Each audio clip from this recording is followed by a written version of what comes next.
Thanks for joining. Find your most relaxing position, take a slow breath in, and let's begin our very quiet stroll through history. And if you feel like these videos are of any use to you, then you can like and subscribe, but only if you really feel like it. And now, let's begin. You're stirring awake in the chilly embrace of the 14th-century Tibetan highlands. No need for an alarm clock here. The biting wind and the distant clang of yak bells do the job just fine. As a trader in this rugged landscape, you know the day begins early, before the sun even thinks about peeking over the snow-capped peaks. The air is thin at this altitude, around 14,000 feet, but hey, who needs oxygen when you've got ambition? Your trade routes stretch across the formidable terrain of Tibet, a region that was, at the time, under the influence of the Yuan dynasty.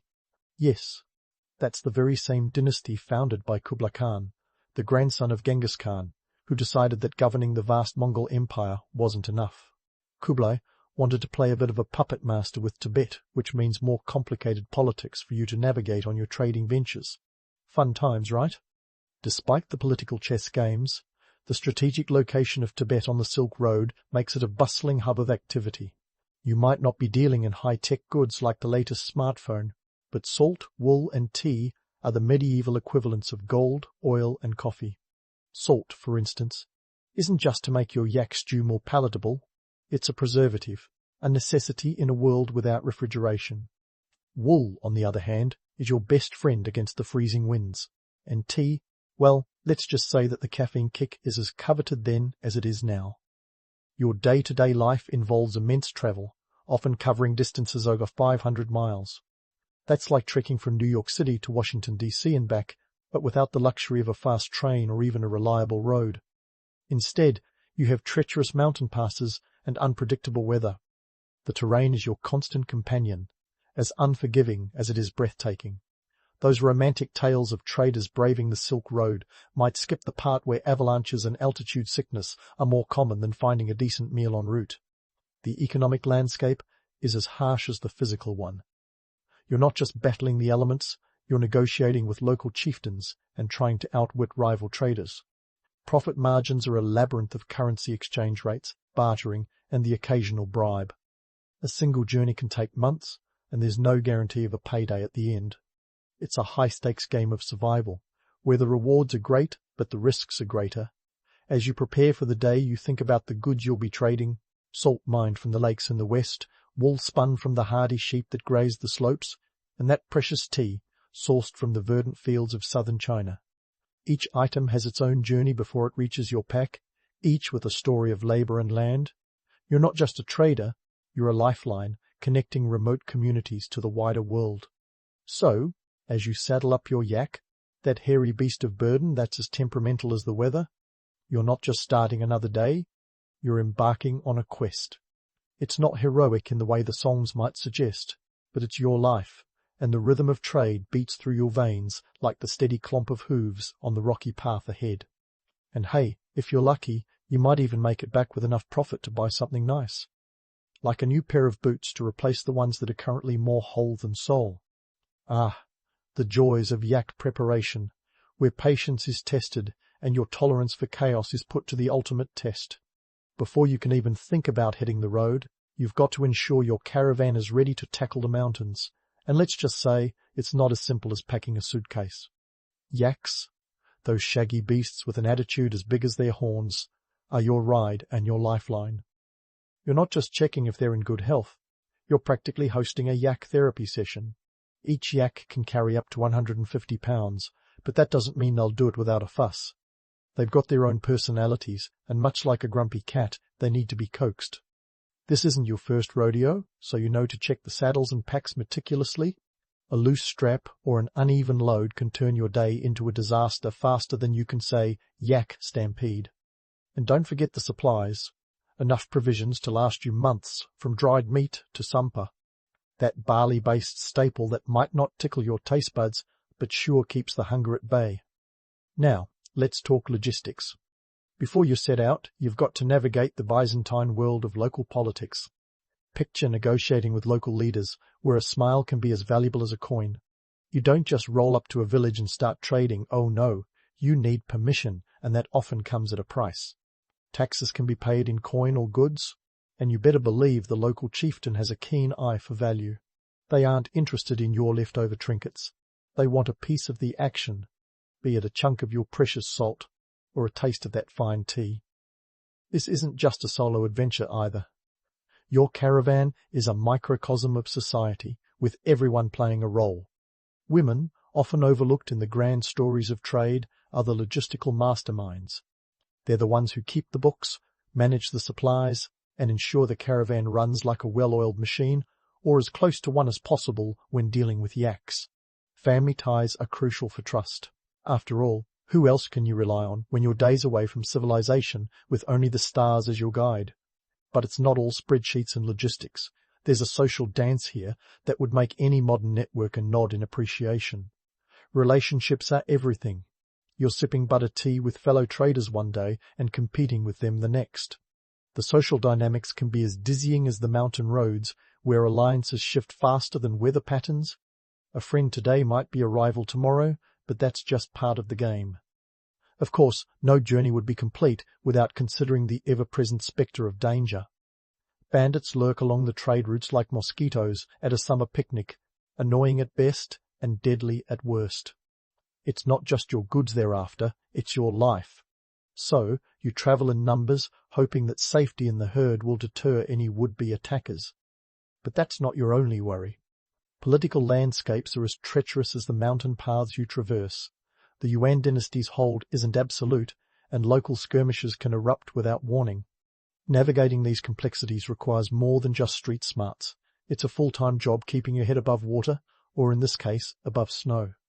And while the tales of daring traders might gloss over these gritty details, it's the reality that keeps you sharp. You're not just a trader, you're a diplomat, a logistics expert, and sometimes a survivalist. But hey, it's all in a day's work when you're a 14th-century Tibetan trader. So, as you tighten the last strap on your lead yak and gather your caravan, the road ahead is as daunting as it is promising. The stakes are high, but the potential rewards are higher. After all, you aren't just trading goods, you're trading stories, culture, and the lifeblood of economies. And isn't that worth the journey, potholes and all? And just like that, you're off. The clomp of yak hooves echoing through the mountain air as you and your caravan snake down the treacherous path from your highland home. Destination? Lhasa and Shigatse. Bustling hotspots of medieval commerce where the air is thick with opportunity and the scent of yak butter. Forget the romantic notions of the Silk Road as a leisurely jaunt through picturesque landscapes. This is gritty, down-to-earth trade where survival depends on your wits and the strength of your beasts. As you approach Lhasa, the spiritual heart of Tibet, the scene unfolds with all the vibrancy of a medieval market day. The streets are alive with a cacophony of sounds. The melodic chiming of prayer wheels mingles with the bartering calls of traders. Monks in their saffron robes wander the marketplace, their presence a reminder of Buddhism's profound influence on daily life and trade. Here, ethics and commerce aren't just lip service, they're a matter of spiritual discipline. It's a place where the concept of right livelihood isn't just philosophical fluff, but a guiding principle that shapes the economic landscape. Let's talk numbers, because, after all, if you're trading, you've got to know your numbers like a hawk knows the wind. A bolt of silk, shimmering and smooth, might set you back 20 tankers, the local currency that jingles in your pouch like a promise of prosperity. That's about 0.25 ounces of silver, give or take, depending on the capricious whims of exchange rates. Meanwhile, that precious pound of salt you're lugging around could fetch you 3 tankers, a decent return given its weight in your caravan. Salt isn't just a seasoning, it's a commodity whose value fluctuates like a medieval stock market. Profit margins, you ask? Well, that's where the real dance begins. You're bartering as much as you're buying and selling, and every transaction is a high-stakes poker game of bluff and bravado. Calculate your profit margins wrong, and you might find yourself trading prized wool for a pittance. What? You thought medieval traders just slapped a price tag and called it a day? No, my friend, this is an art form. It's about knowing when to hold 'em and when to fold 'em, not that anyone in the 14th century would get that reference. Now, as you barter your goods, let's bust a few myths about this whole Silk Road business. Yes, it sounds glamorous. Traders from far-off lands exchanging exotic goods in a cultural melting pot. But the reality? Less of a romantic journey and more of a grueling, months-long slog where your main concern is not succumbing to frostbite or bandits. The Silk Road was less about silk and more about survival, where the real currency was resilience and the ability to read the room, or in this case, the market. Speaking of markets, Shigatse awaits, another economic powerhouse nestled in the Tibetan plateau. If Lhasa is the spiritual center, Shigatse is the trade mecca where fortunes are made and lost. You're greeted with a lively bazaar, stalls brimming with everything from yak cheese to Chinese porcelain. The air is electric with haggling, a symphony of negotiation that's as much a part of the culture as the goods themselves. Traders here are seasoned veterans, their eyes sharp for a good deal and their hands quick to close one. Ever heard of the barter system? It's all the rage here. No credit cards, no paper money, just good old-fashioned trade. You might swap a bolt of silk for a stash of medicinal herbs or a few pounds of salt for a stack of prayer flags. It's a complex system of value based on mutual need and trust, a dance as ancient as the mountains themselves. And if you think this is some kind of quaint, bygone practice, think again. Barter is as relevant today as it was then, albeit in a different guise. But let's not forget the human element in all this. Trade isn't just numbers and goods, it's relationships and reputations. Your word is your bond, and a good reputation is worth more than a chest full of silver. Trust is the currency that really matters here, a fragile thing that can be shattered by a single misstep. And in a world where news travels slower than a yak on a bad day, a tarnished reputation can be the end of your trading days. So, as you navigate the market, making deals and dodging the occasional overzealous tax collector, you're not just a trader. You're a bridge between worlds, a purveyor of not just goods but culture and ideas. The stakes might be high, but the rewards? Well, they're the stuff of legends, or at least they would be if the legends bothered to mention the blisters and the endless yak dung. As the day winds down, and you secure your final deal, the reality of the trade journey hits you. This isn't just about profit, it's about connection. Every transaction, every handshake is a link in a chain that binds communities together across vast distances and cultures. And that, dear friend, is the real treasure of the Silk Road. But don't get too comfortable. There's still much to explore, more stories to uncover, and countless miles to travel. For now, rest easy knowing that you've survived another day in the life of a 14th-century Tibetan trader. Tomorrow the road beckons once more with all its challenges and promises. And let's face it, who could resist the call of the unknown, especially when it comes with the chance of a decent profit and maybe, just maybe, a new pair of boots. As the sun dips behind the peaks, casting the Tibetan highlands in a wash of golden light, you might think it's time to relax. But hold on to your prayer beads. Not so fast. The bustling trade cities like Lhasa and Shigatse aren't just about swapping goods.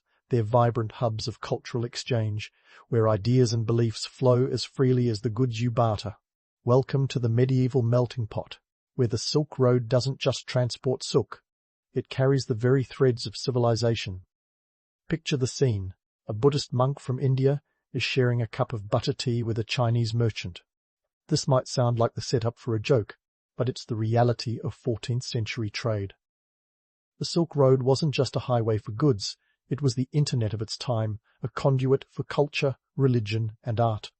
And what more exotic place to witness this than the highlands of Tibet, where Buddhism in particular finds fertile ground.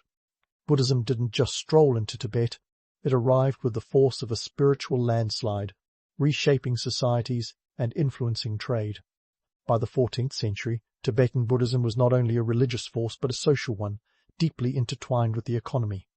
Monasteries dotted the landscape like Starbucks in a modern city, serving as both spiritual havens and economic powerhouses. They controlled vast tracts of land and wielded influence that could sway a trade route faster than a snowstorm. Your trading ventures took you not just to markets but to these centers of learning where a monk might be as much a merchant as he was a spiritual guide. But it's not just faith that flowed along these routes. Art, too, took center stage. Ever admired a Thangka painting? Those intricate works of art weren't merely decorative, they were portable altars, spiritual and cultural artifacts that moved with traders across vast distances. A tanka might sell for a hefty price, say 5 to 10 tankas, depending on the intricacy and the artist's renown. That's a significant chunk of change, but the demand was high because these paintings were more than just eye candy. They were spiritual tools, rich with symbology and tradition. Speaking of symbols, the trade routes were a veritable Tower of Babel. Languages collided and fused, creating a polyglot patchwork that would make even a seasoned translator break a sweat. Tibetan, Chinese, Mongolian, and Persian, each tongue brought its own flavour to the markets. Traders often acted as amateur linguists, picking up phrases and practices that would later spice up their native tongues. It's like the ultimate language app, minus the tech glitches and subscription fees. And then there's the matter of cuisine. Forget your pad thai and sushi joints. Tibetan traders were the original fusion chefs. As they travelled, they picked up recipes and ingredients, creating a culinary tapestry as varied as the landscapes they crossed. Ever tried momos? Those delicious dumplings owe their existence to the cross-pollination of Indian and Tibetan cuisines, a tasty testament to the cultural blend. But with cultural exchange comes political intrigue. Trade wasn't just about goods and ideas. It was a chess game played on a board of alliances and rivalries. A savvy trader knew how to navigate these waters, aligning with powerful patrons while steering clear of political pitfalls. For instance, the Yuan dynasty, under the Mongols, didn't just influence Tibet, they wanted to control it. This meant that your trade ventures were always under the watchful eyes of both local chieftains and distant emperors, each with their own agendas. Trade records from the time give us a glimpse into these political dynamics. Documents from the 14th century reveal that tariffs and tolls weren't just economic measures, they were political tools. A favourable trade agreement could cement an alliance, while a sudden increase in tariffs might signal brewing tensions. These records are the medieval equivalent of a modern-day spreadsheet, detailing transactions in meticulous detail, quantities, prices, and sometimes even the names of buyers and sellers. But let's debunk a romantic myth here. The idea of the Silk Road as a peaceful, utopian network of cultural exchange. Sure, there were moments of harmony, but the reality was far grittier. Trade routes were often battlegrounds for control, with skirmishes and power struggles as common as the exchange of goods. It wasn't unusual for a caravan to find itself caught in the middle of a territorial dispute where diplomacy was just as important as negotiation. Take the story of a trader named Ujien, whose tale is recorded in a 14th-century manuscript. Ujien found himself in the unenviable position of choosing sides in a local conflict. He cleverly aligned himself with a powerful monastery, securing protection for his caravan in exchange for a share of his wool profits. It's a stark reminder that in the world of trade, alliances were often forged out of necessity, not choice.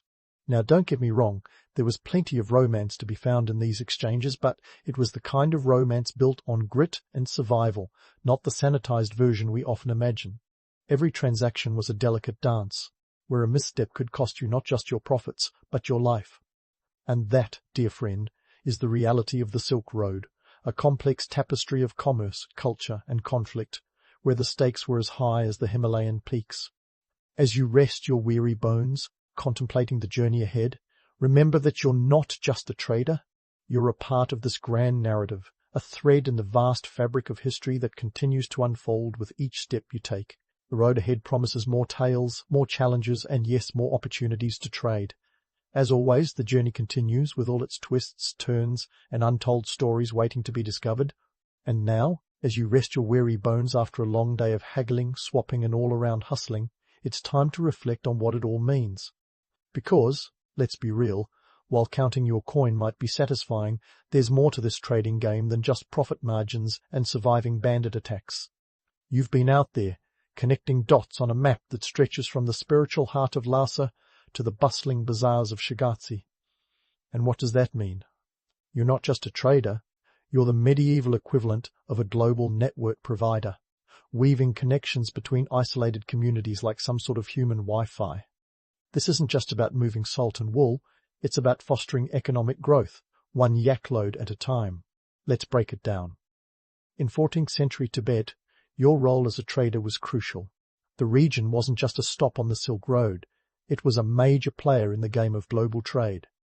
The Yuan dynasty's political influence meant that trade routes were not just economic lifelines, but also political chessboards. Your every move was a strategic decision in a game played between empires. No pressure, right? But hey, at least you didn't have to worry about getting roasted on social media. The economic impact of your trading day goes beyond your personal stash of tankers. By transporting goods like salt and wool, you were literally weaving the fabric of local economies. Salt, a staple for preservation, was the medieval version of a refrigerator. Wool, it was the go-to material for surviving those bone-chilling winds. Your work ensured that communities had the resources to thrive even in the harshest conditions. And let's not forget tea, which was practically liquid gold, fueling both trade and the occasional philosophical debate over a steaming cup. Sure, we love to romanticize the Silk Road as a land of mystery and exotic goods, but the reality was a lot messier. Trade was a gritty, thankless job, often involving more mud than magic. The notion that ancient trade was a simple affair is like thinking that building a modern business is just about setting up a website. The truth is, it took a complex network of relationships, savvy negotiation skills, and a dash of sheer luck to keep things running smoothly. You had to be a diplomat, a strategist, and sometimes just plain lucky. Because when a snowstorm decides to crash your party, even the best-laid plans can end up buried in a drift. And then there's the personal side of things. While the economic impact is clear, the personal impact of a trading career is often overlooked.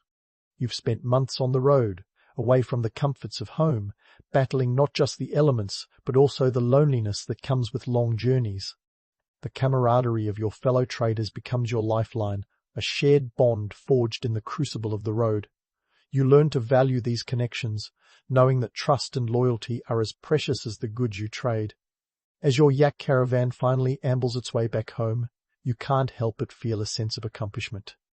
You've not only survived another trading season, but you've also played a vital role in a network that spans continents. It's a reminder that trade is more than just an exchange of goods. It's an exchange of culture, ideas, and humanity. Now, let's take a moment to debunk another myth, the idea that ancient trade was somehow disconnected from the modern world. The legacies of these trading practices are still with us today. The globalized economy we know now owes much to the principles established on the Silk Road. Concepts like supply and demand, market value, and even international diplomacy have roots in these ancient roots.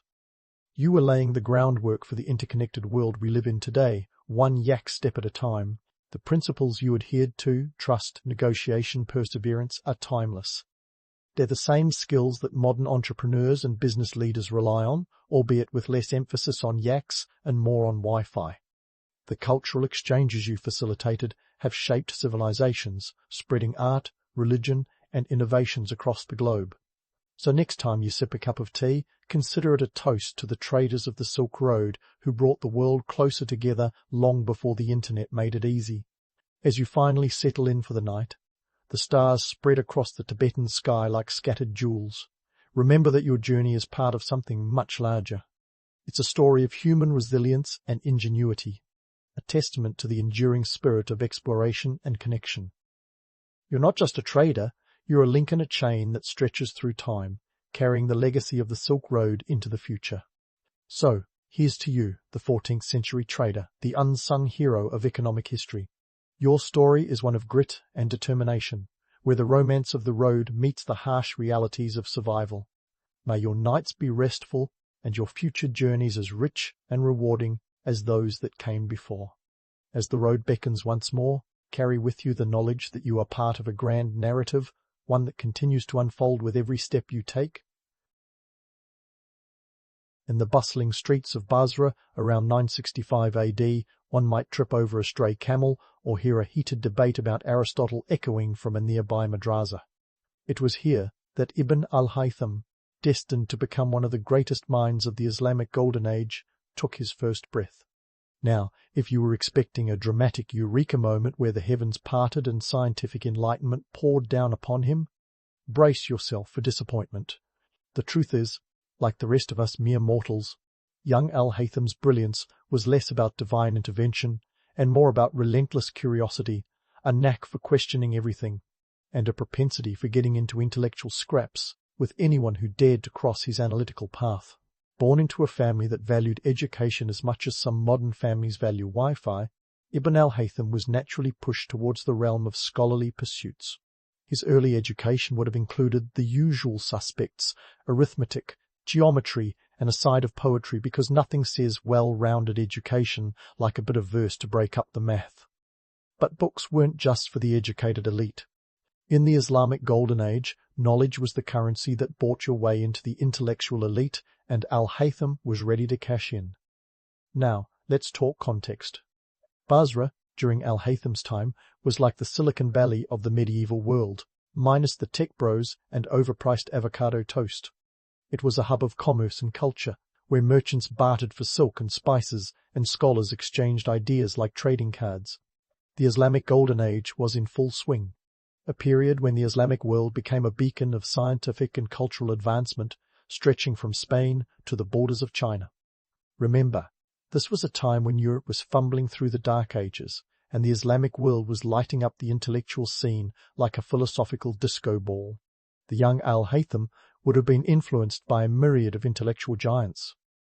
Let's throw in names like al-Kindi and al-Farabi, philosophers who were busy blending Greek thought with Islamic teachings like a historical smoothie.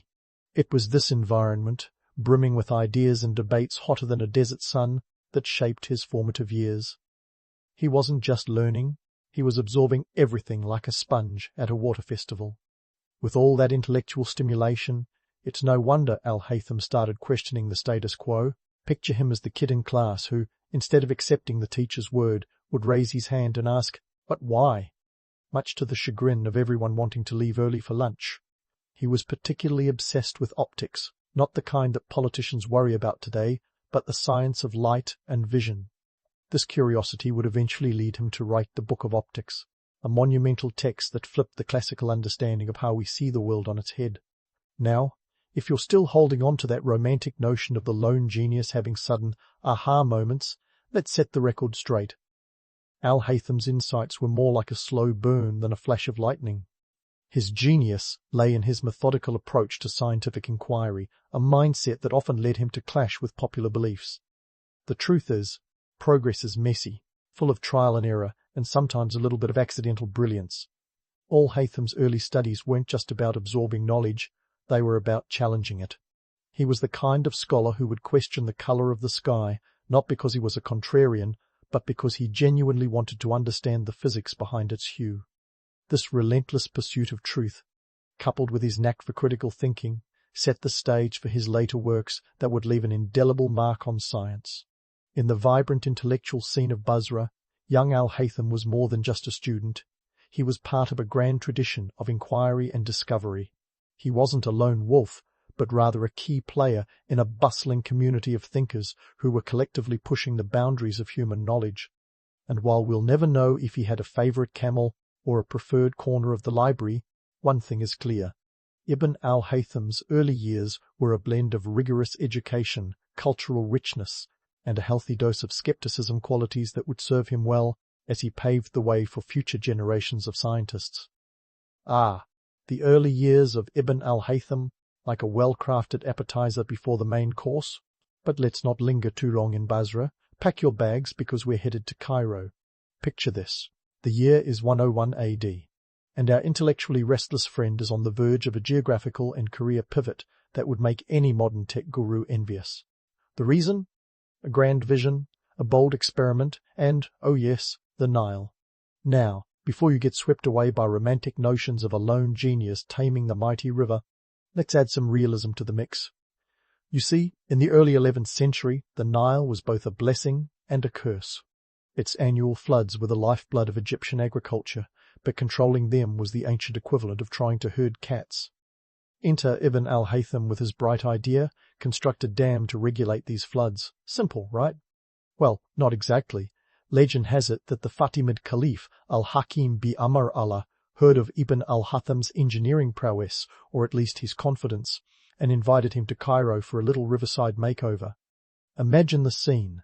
The Caliph, known for his eccentricities, more on that later, enthusiastically backing a project that seemed as feasible as building a snowman in the Sahara. But hey, when you're a ruler with a flair for the dramatic, why not aim high? Now, let's dive into some specifics. Ibn al-Haytham's ambitious plan was to build a dam at Aswan. This wasn't just a weekend DIY project with some friends and a few beers. It was a massive undertaking that would have required resources and manpower on a scale that would make modern infrastructure projects look like child's play. We're talking about moving stones heavier than your average SUV, navigating logistics that would give today's supply chain managers nightmares, and all the while keeping the caliph entertained, or at least not displeased. Here's where the myth meets reality. The project didn't get very far, and not because of any lack of brilliance on Ibn al-Haytham's part. The truth is, the economic and engineering challenges were colossal. The Nile is unpredictable, and taming it was like trying to teach a cat to fetch. Records suggest that after assessing the situation, Ibn al-Haytham realized the dam was, well, a damn near impossible task with the technology and resources of the day. And let's be honest, convincing your boss that their dream project is more fantasy than feasible is never an easy conversation, whether you're in the 11th century or today. Now, here's where it gets juicy. Legend claims that failing to deliver on his promise landed Ibn al-Haytham under house arrest by the not-so-understanding caliph. While the image of a brilliant scientist pacing the halls of his Cairo residence like a caged lion is compelling, it's also likely exaggerated. The reality? Ibn al-Haytham probably found himself in a sort of protective custody, which, in the grand scheme of things, wasn't the worst place to be given al-Hakim's reputation for unpredictability. Speaking of al-Hakim, the man was a walking paradox. Known for his erratic behavior, he once banned women from leaving their homes and forbade the making of mulukiya, a beloved Egyptian dish, just because he didn't like it. Imagine if every time a ruler had a culinary quibble, entire menus were rewritten. Political dynamics under such a ruler were as volatile as a medieval soap opera, with plots thicker than a bowl of lentil soup. So, while Ibn al-Haytham's dam project didn't quite pan out, his time in Cairo wasn't wasted. In fact, it was during this period that he turned his attention back to optics, writing the Book of Optics that would later illuminate minds across the world. It's a classic case of making the best of a bad situation. When life gives you lemons, write a foundational scientific text. In hindsight, you might say Ibn al-Haytham's failed dam project was a blessing in disguise. It redirected his energies towards pursuits that would have a lasting impact on science, instead of a construction endeavor that, let's face it, would have been challenging even with today's technology. And there's a lesson there sometimes. The roadblocks you hit are just redirecting you to your true path. But the story doesn't end here. Ibn al-Haytham's life was a tapestry of scientific inquiry, political intrigue, and intellectual breakthroughs. Despite the setbacks, he remained a key figure in an era where knowledge was the ultimate currency. His time in Cairo, both challenging and productive, set the stage for the next chapter in his life, a chapter that would see his ideas spread far and wide, influencing generations to come. But that, dear listener, is a tale for another day. Speaking of tales for another day, let's dive into the world of optics, where Ibn al-Haytham truly played the role of a medieval rock star. Forget the Nile, this is where he really made waves.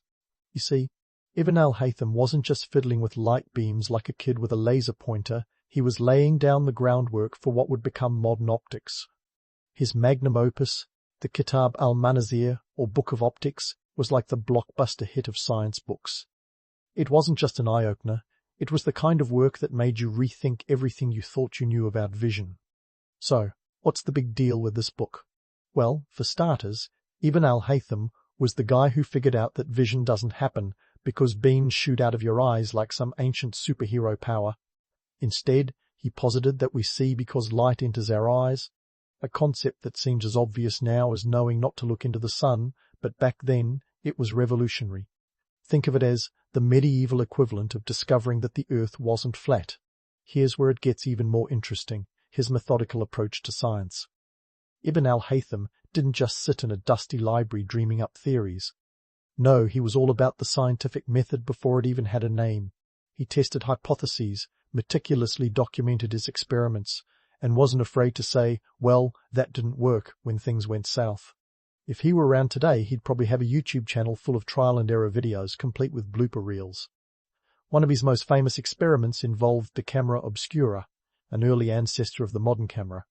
Picture a dark room with a tiny hole on one side, letting light in to project an image of the outside world onto the opposite wall. It sounds like magic, but it's pure physics. Ibn al-Haytham used this setup to prove his theories about light and vision, effectively turning a simple box into a high-tech lab. Imagine the medieval neighbors peeking in and thinking he was casting spells when, in reality, he was just proving that light travels in straight lines. Now, let's bust some myths. It's tempting to imagine Ibn al-Haytham as a lone genius, a recluse scribbling away in dimly lit chambers, but that's just not true. He was part of a vibrant intellectual community, sharing ideas and debating with other scholars like a medieval Reddit thread. His work didn't exist in a vacuum. It was a product of the rich intellectual tradition of the Islamic Golden Age, a time when scholars from different cultures and disciplines were exchanging ideas faster than gossip at a royal court. And let's not forget the economic context. Producing a work as detailed as the Book of Optics wasn't cheap. Manuscripts had to be meticulously copied by hand, a process as time-consuming and costly as assembling a jigsaw puzzle blindfolded. Yet, the investment was worth it. Ibn al-Haytham's work spread across the Islamic world, and eventually Europe, influencing figures like Roger Bacon and Kepler. Imagine your research being the talk of the town, centuries before social media made overnight sensations a thing. But what about the myth of the mad scientist? Sure, Ibn al-Haytham's ideas were groundbreaking, but he wasn't an eccentric hermit with a wild mane of hair shouting "Eureka!" in the streets. His brilliance was in his systematic approach, and his ability to challenge the status quo with evidence-based arguments. He was more of a meticulous researcher than a mad genius, always questioning, always testing. It wasn't madness, it was method in action. Let's take a moment to appreciate the sheer amount of trial and error involved in al-Haytham's work. His experiments weren't always successful, and unlike today's scientists who can rely on digital simulations, he had to deal with the limitations of his time. No high-tech labs, no fancy gadgets, just pure ingenuity and persistence. It's a testament to human curiosity and determination, a reminder that progress often involves stumbling around in the dark before you find the light switch. In the grand tapestry of history, Ibn al-Haytham's contributions to optics were like a splash of vivid colour, a beacon of clarity in a world still figuring out how to see straight. His legacy is a reminder that science isn't just about the big discoveries, it's about the process, the questioning, the relentless pursuit of understanding. And while we may not have witnessed him pacing his study like a caged lion or casting spells with light beams, we do have his written word, an enduring testament to the power of curiosity and the pursuit of knowledge. So as we continue our journey through the life and times of this remarkable figure, remember that Ibn al-Haytham's story is far from over. His experiments in optics were just one chapter in a life dedicated to unraveling the mysteries of the universe.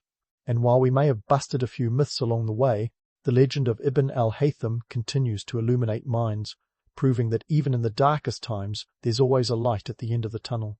But that, my friends, is a story for another day. While Ibn al-Haytham's experiments in optics were a scientific symphony, the spread of his ideas across medieval Europe was less a rock concert and more a slow, drawn-out ballad. In the centuries following his death in 1040, his works didn't just stroll into the libraries of Europe, they took the scenic route through the cultural crossroads of the medieval world. If you think ideas travelled like express mail back then, you're in for a reality check. Knowledge was passed along like a cherished family recipe, often losing a pinch of this or a dash of that along the way. Picture this.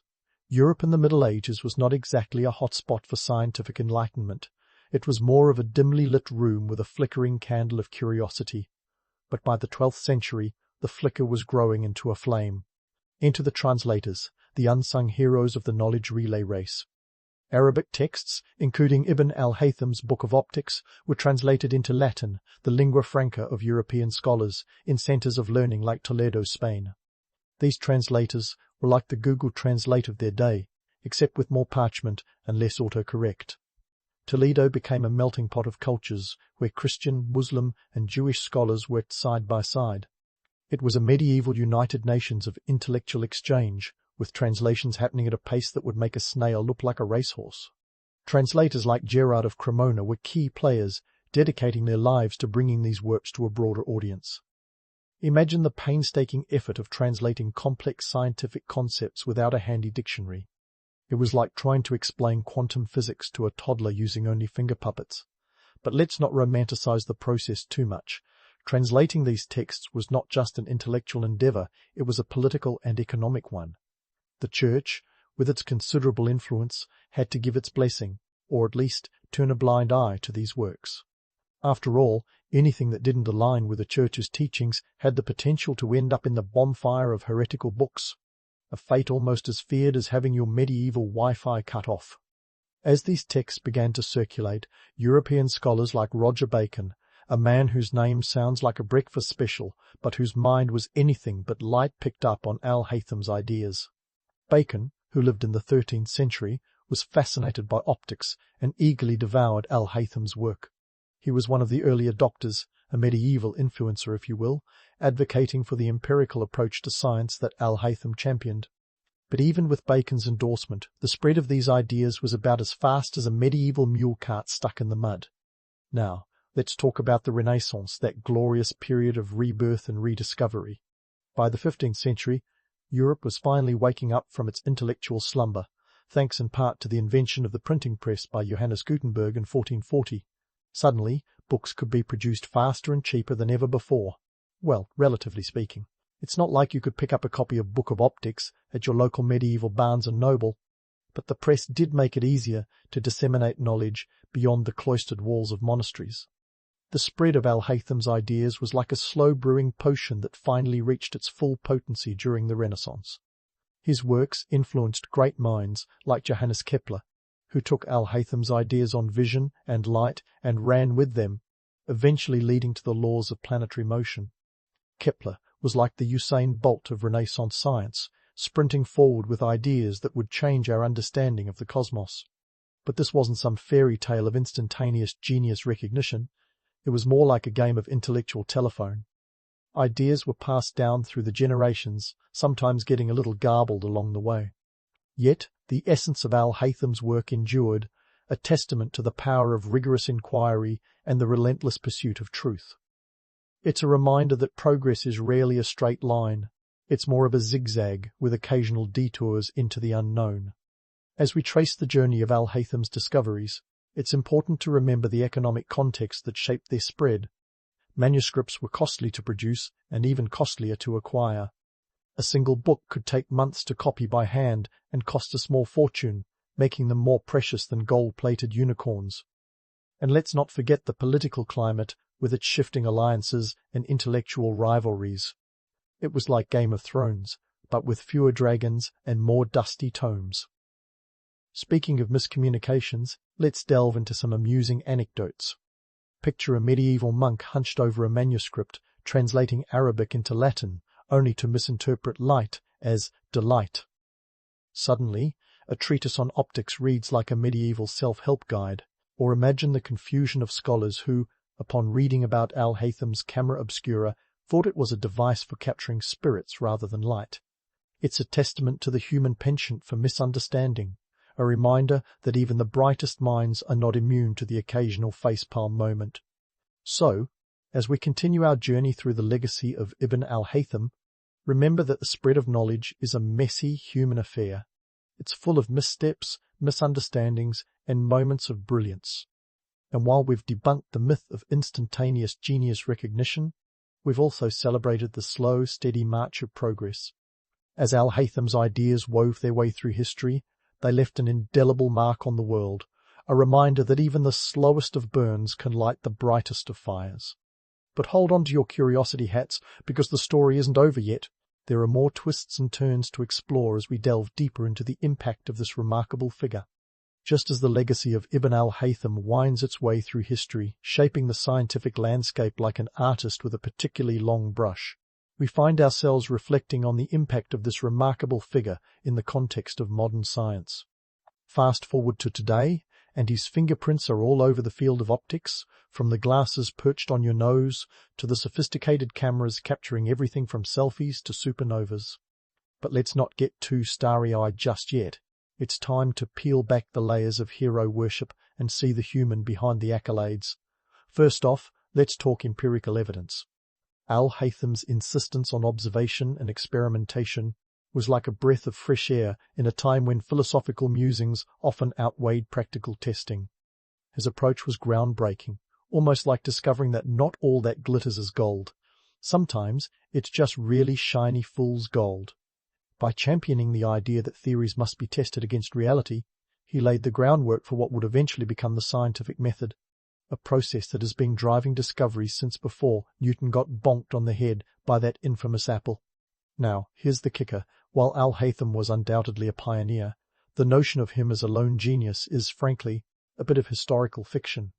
Sure, his contributions were monumental, but he was part of a collective intellectual movement that included scholars from all over the Islamic world. They were the medieval equivalent of a think tank, bouncing ideas off each other like intellectual ping-pong. It's a reminder that even the greatest minds stand on the shoulders of giants, or at least on the shoulders of other really smart people. And let's not ignore the economic context. Al-Haytham's work wasn't just born out of pure intellectual curiosity, it was also a product of its time, when the Islamic Golden Age was in full swing and the pursuit of knowledge was as valuable as a treasure chest full of gold dinars. The wealthy patrons of the era knew that investing in scholars was like planting seeds in the fertile soil of innovation. They might not have anticipated that centuries later these investments would blossom into the technological wonders we take for granted today, but they understood that knowledge was power, and a particularly profitable kind of power at that.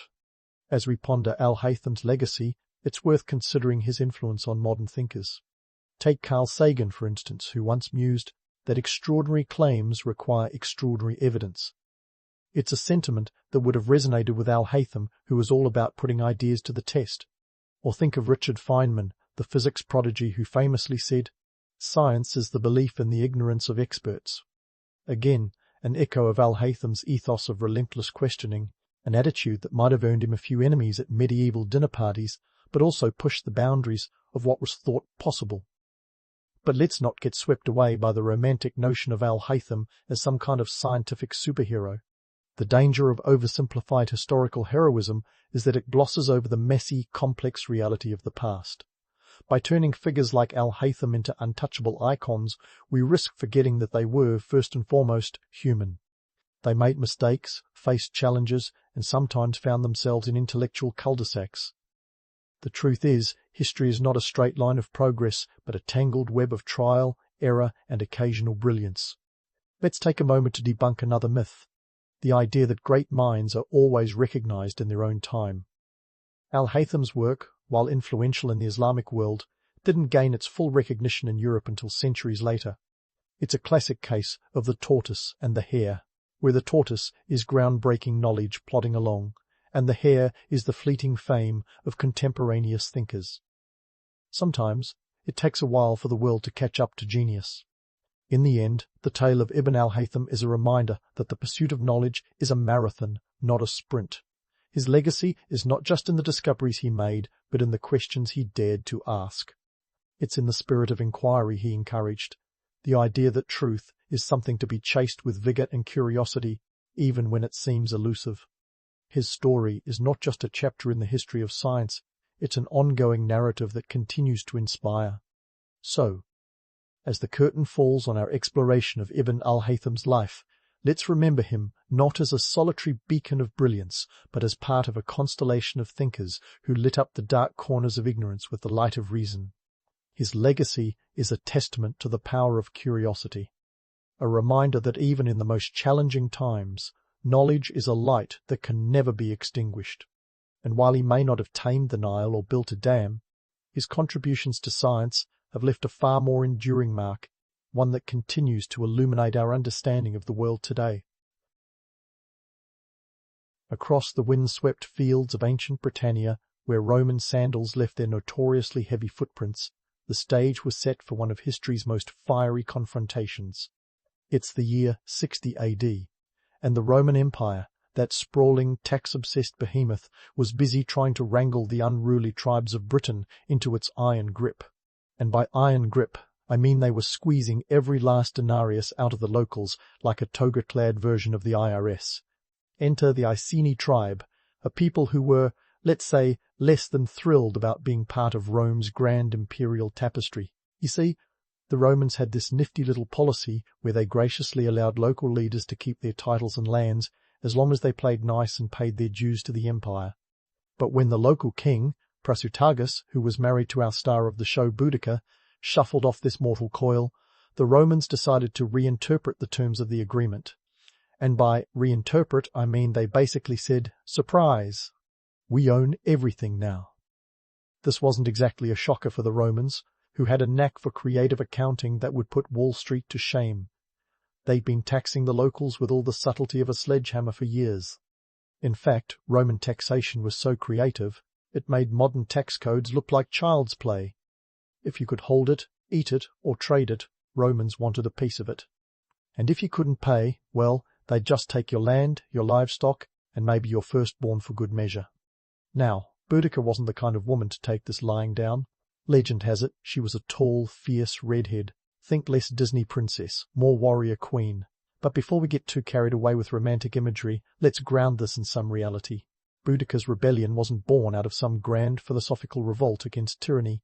No, she was royally ticked off because the Romans had come and plundered her household, flogged her, and, in a move that would make any parent see red, violated her daughters. If you're looking for a spark to ignite rebellion, that's a pretty solid match. But let's not pretend Boudica was just a woman scorned. The socio-political climate of Roman Britain was a pressure cooker ready to blow.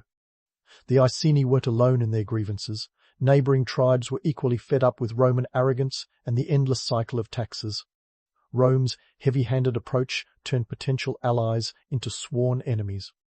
And when you add in the fact that the Romans were about as popular as a porcupine in a balloon factory, you can start to see why the tribes were chomping at the bit for a little payback. Now, it's worth mentioning that the Romans had a particular talent for infuriating the locals. They'd introduced their civilization, which mostly involved building roads and baths, and expect gratitude in return. But when they weren't busy erecting aqueducts, they were imposing taxes with the enthusiasm of a kid in a candy store. And who could blame them? They had an empire to run, soldiers to feed, and gladiatorial games to fund. But try explaining that to a farmer who's just had his harvest taxed into oblivion. The straw that broke the camel's back, if you could even find a camel in rainy Britannia, was when the Romans decided to call in a loan that was less of a financial transaction and more of a friendly extortion racket. Seneca, the Roman philosopher, and a man who apparently moonlighted as a loan shark, had generously lent the Britons 40 million sesterces. When he demanded it back with interest, the tribes quickly realized they were in over their heads. So here we are, a land simmering with resentment, a populace fed up with foreign rule, and a warrior queen with nothing left to lose. Boudica's rebellion wasn't just a personal vendetta. It was a rallying cry for all those who felt the sting of Roman oppression. It was time for Britannia to push back against the imperial spreadsheet wielders who thought they could balance their empire's books on the backs of the subjugated. As the Roman legions continued their march across the island, they likely thought they had everything under control. After all, they had the military might, the logistical know-how, and the seasoned veterans who'd seen it all. But what they didn't count on was the unyielding will of a woman who'd had enough of their nonsense.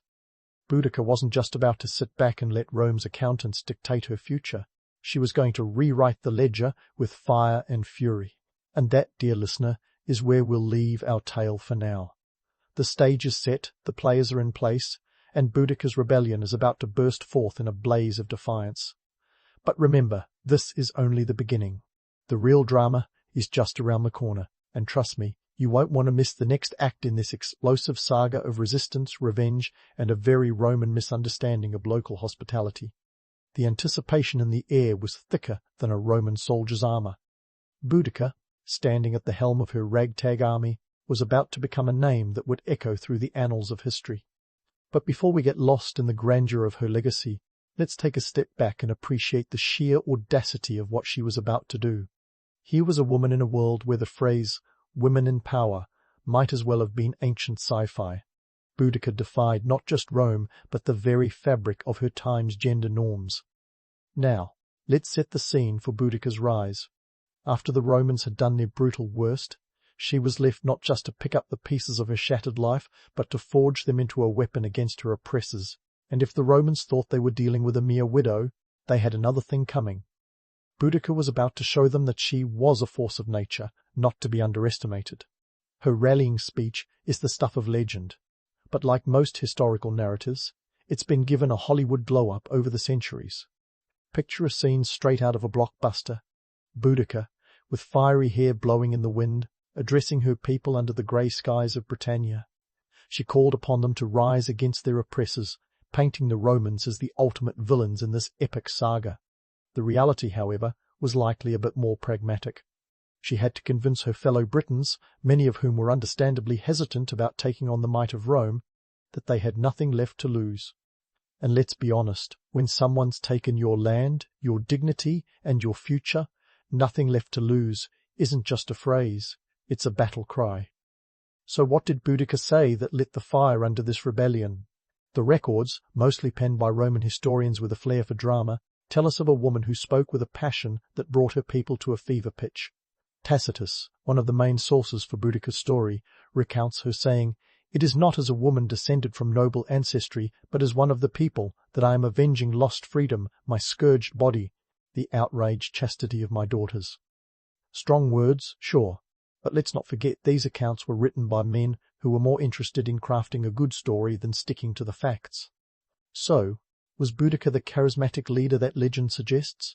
Or were her speeches more about stoking the flames of existing resentment and giving voice to the anger already simmering among the tribes? Probably a bit of both. It takes more than fiery rhetoric to lead a revolt. It takes strategy, alliances, and a whole lot of guts. Boudica had to convince neighbouring tribes to join her cause, uniting them in a common goal. This wasn't just a solo act of vengeance. It was a coalition of the fed-up, and Boudica was its figurehead. Her charisma, then, was not just in her words, but in her ability to galvanize a movement. The Iceni, along with their newfound allies, were facing off against a Roman Empire that was like a well-oiled machine. But machines, as we know, have their weaknesses. The Roman legions were overstretched, having to keep peace across vast territories while dealing with the pesky problem of revolts popping up like weeds. Boudica's rebellion wasn't just a cultural shock, it was an economic upheaval. The Romans, notorious for their love of taxes, were suddenly facing a massive disruption to their revenue stream. You can bet your last sestertius that the bean counters back in Rome weren't too happy about that. The Iceni and their allies were not just fighting for their freedom, they were hitting Rome where it hurt. The pocketbook. In challenging Rome, Boudica was also challenging the status quo. Women leaders were not unheard of in Celtic society, but they were certainly not the norm. By stepping into a role traditionally reserved for men, she was subverting expectations and shaking up societal norms. Some might say she was the original glass ceiling breaker, wielding a spear instead of a pen. But let's not get too caught up in modern parallels. Boudica wasn't fighting for gender equality or women's rights as we understand them today. Her rebellion was about survival, revenge, and the hope of a future free from Roman chains. Yet, in doing so, she became a symbol of resistance against oppression, a narrative that has resonated through the ages. As the rebellion gained momentum, Boudica and her forces took the fight to the Romans in a series of bloody engagements. They sacked Camulodunum, modern Colchester, Londinium London, and Verulamium St. Albans, leaving a trail of destruction in their wake. The Romans, taken by surprise, scrambled to mount a defence. Boudica's forces didn't just hit Roman installations, they targeted symbols of Roman power and civilization, making it clear that this was more than a skirmish. It was a statement. In the chaos, the economic implications were staggering. The Roman Empire thrived on its ability to extract wealth from its provinces, and Boudica's rebellion threw a wrench into that system. The costs of quelling the rebellion, both in terms of manpower and resources, were significant. The Romans, for all their military prowess, were being hit where it hurt their bottom line. Boudica's rebellion was a complex tapestry of personal vendetta, tribal politics, and economic warfare. It wasn't just about one woman's anger. It was about a collective uprising against an empire that had overreached. The story of Boudica is as much about the people she inspired as it is about her own indomitable spirit. And so, the legend of Boudica grew, a tale of defiance that captured the imagination of generations. But behind the myth is a woman who stood up against one of the most powerful empires in history, not out of some romantic notion of heroism, but because she had no other choice. Boudica's legacy is one of courage in the face of overwhelming odds, a reminder that even the mightiest empires can be brought to their knees by the will of the oppressed. As her rebellion raged on, the Romans were forced to reconsider their grip on Britannia. The stage was set for a showdown that would determine the fate of the island, and Boudica was at the heart of it all. But the story doesn't end here. The next act is on the horizon, and trust me, it's a tale you won't want to miss as we dive deeper into the final chapters of Boudica's fierce and fiery saga. As Boudica's rebellion blazed, the Romans quickly realized they had a revolt hotter than a Roman bath on their hands. The Iceni queen wasn't just lobbing spears and insults. She was orchestrating a full-scale uprising that made Hannibal's antics look like a Mediterranean cruise.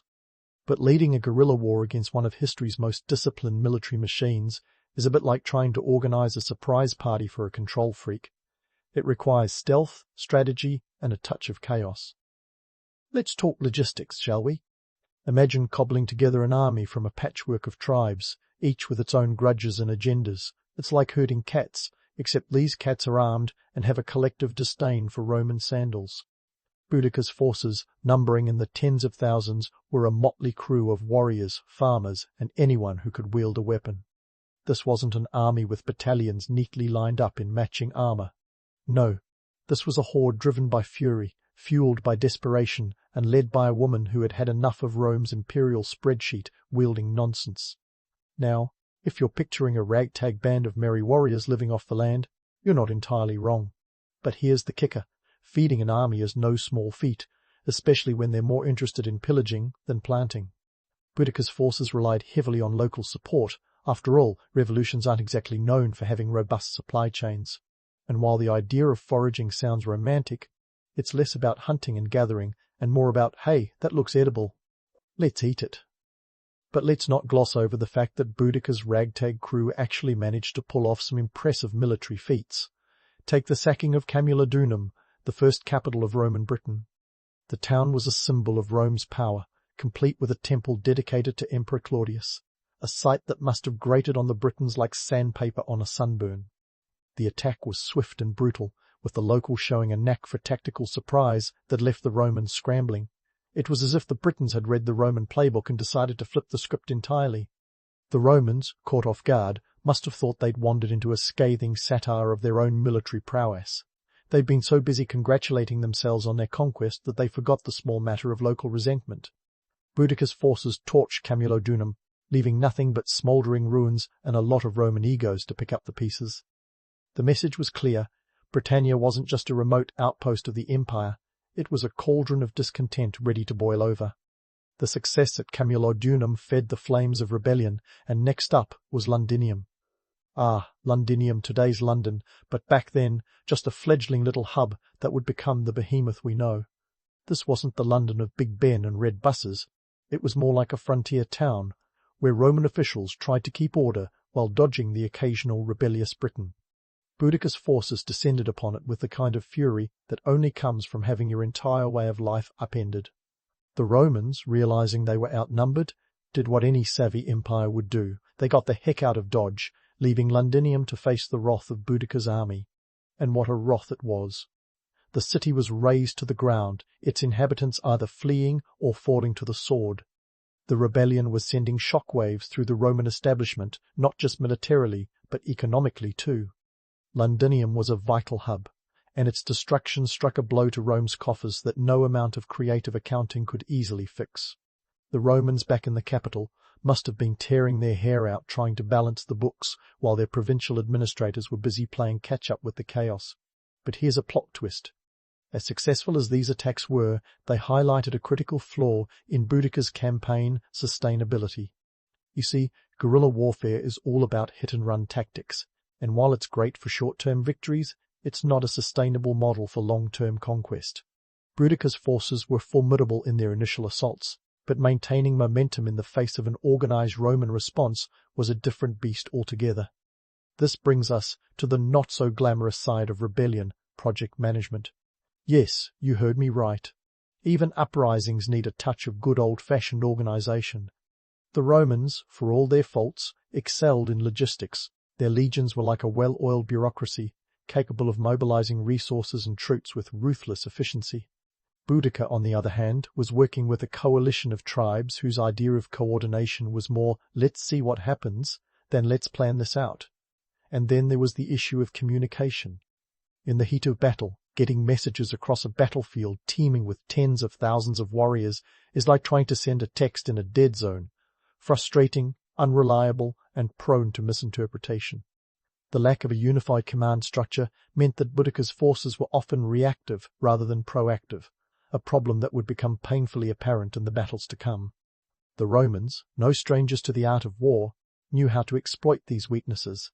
Their legions were like the Swiss army knives of ancient warfare, adaptable, disciplined, and annoyingly efficient.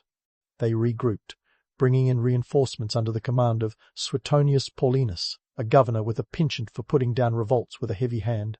Suetonius was determined to teach the Britons a lesson in Roman military superiority, and he wasn't about to let Boudica's rebellion go unchecked.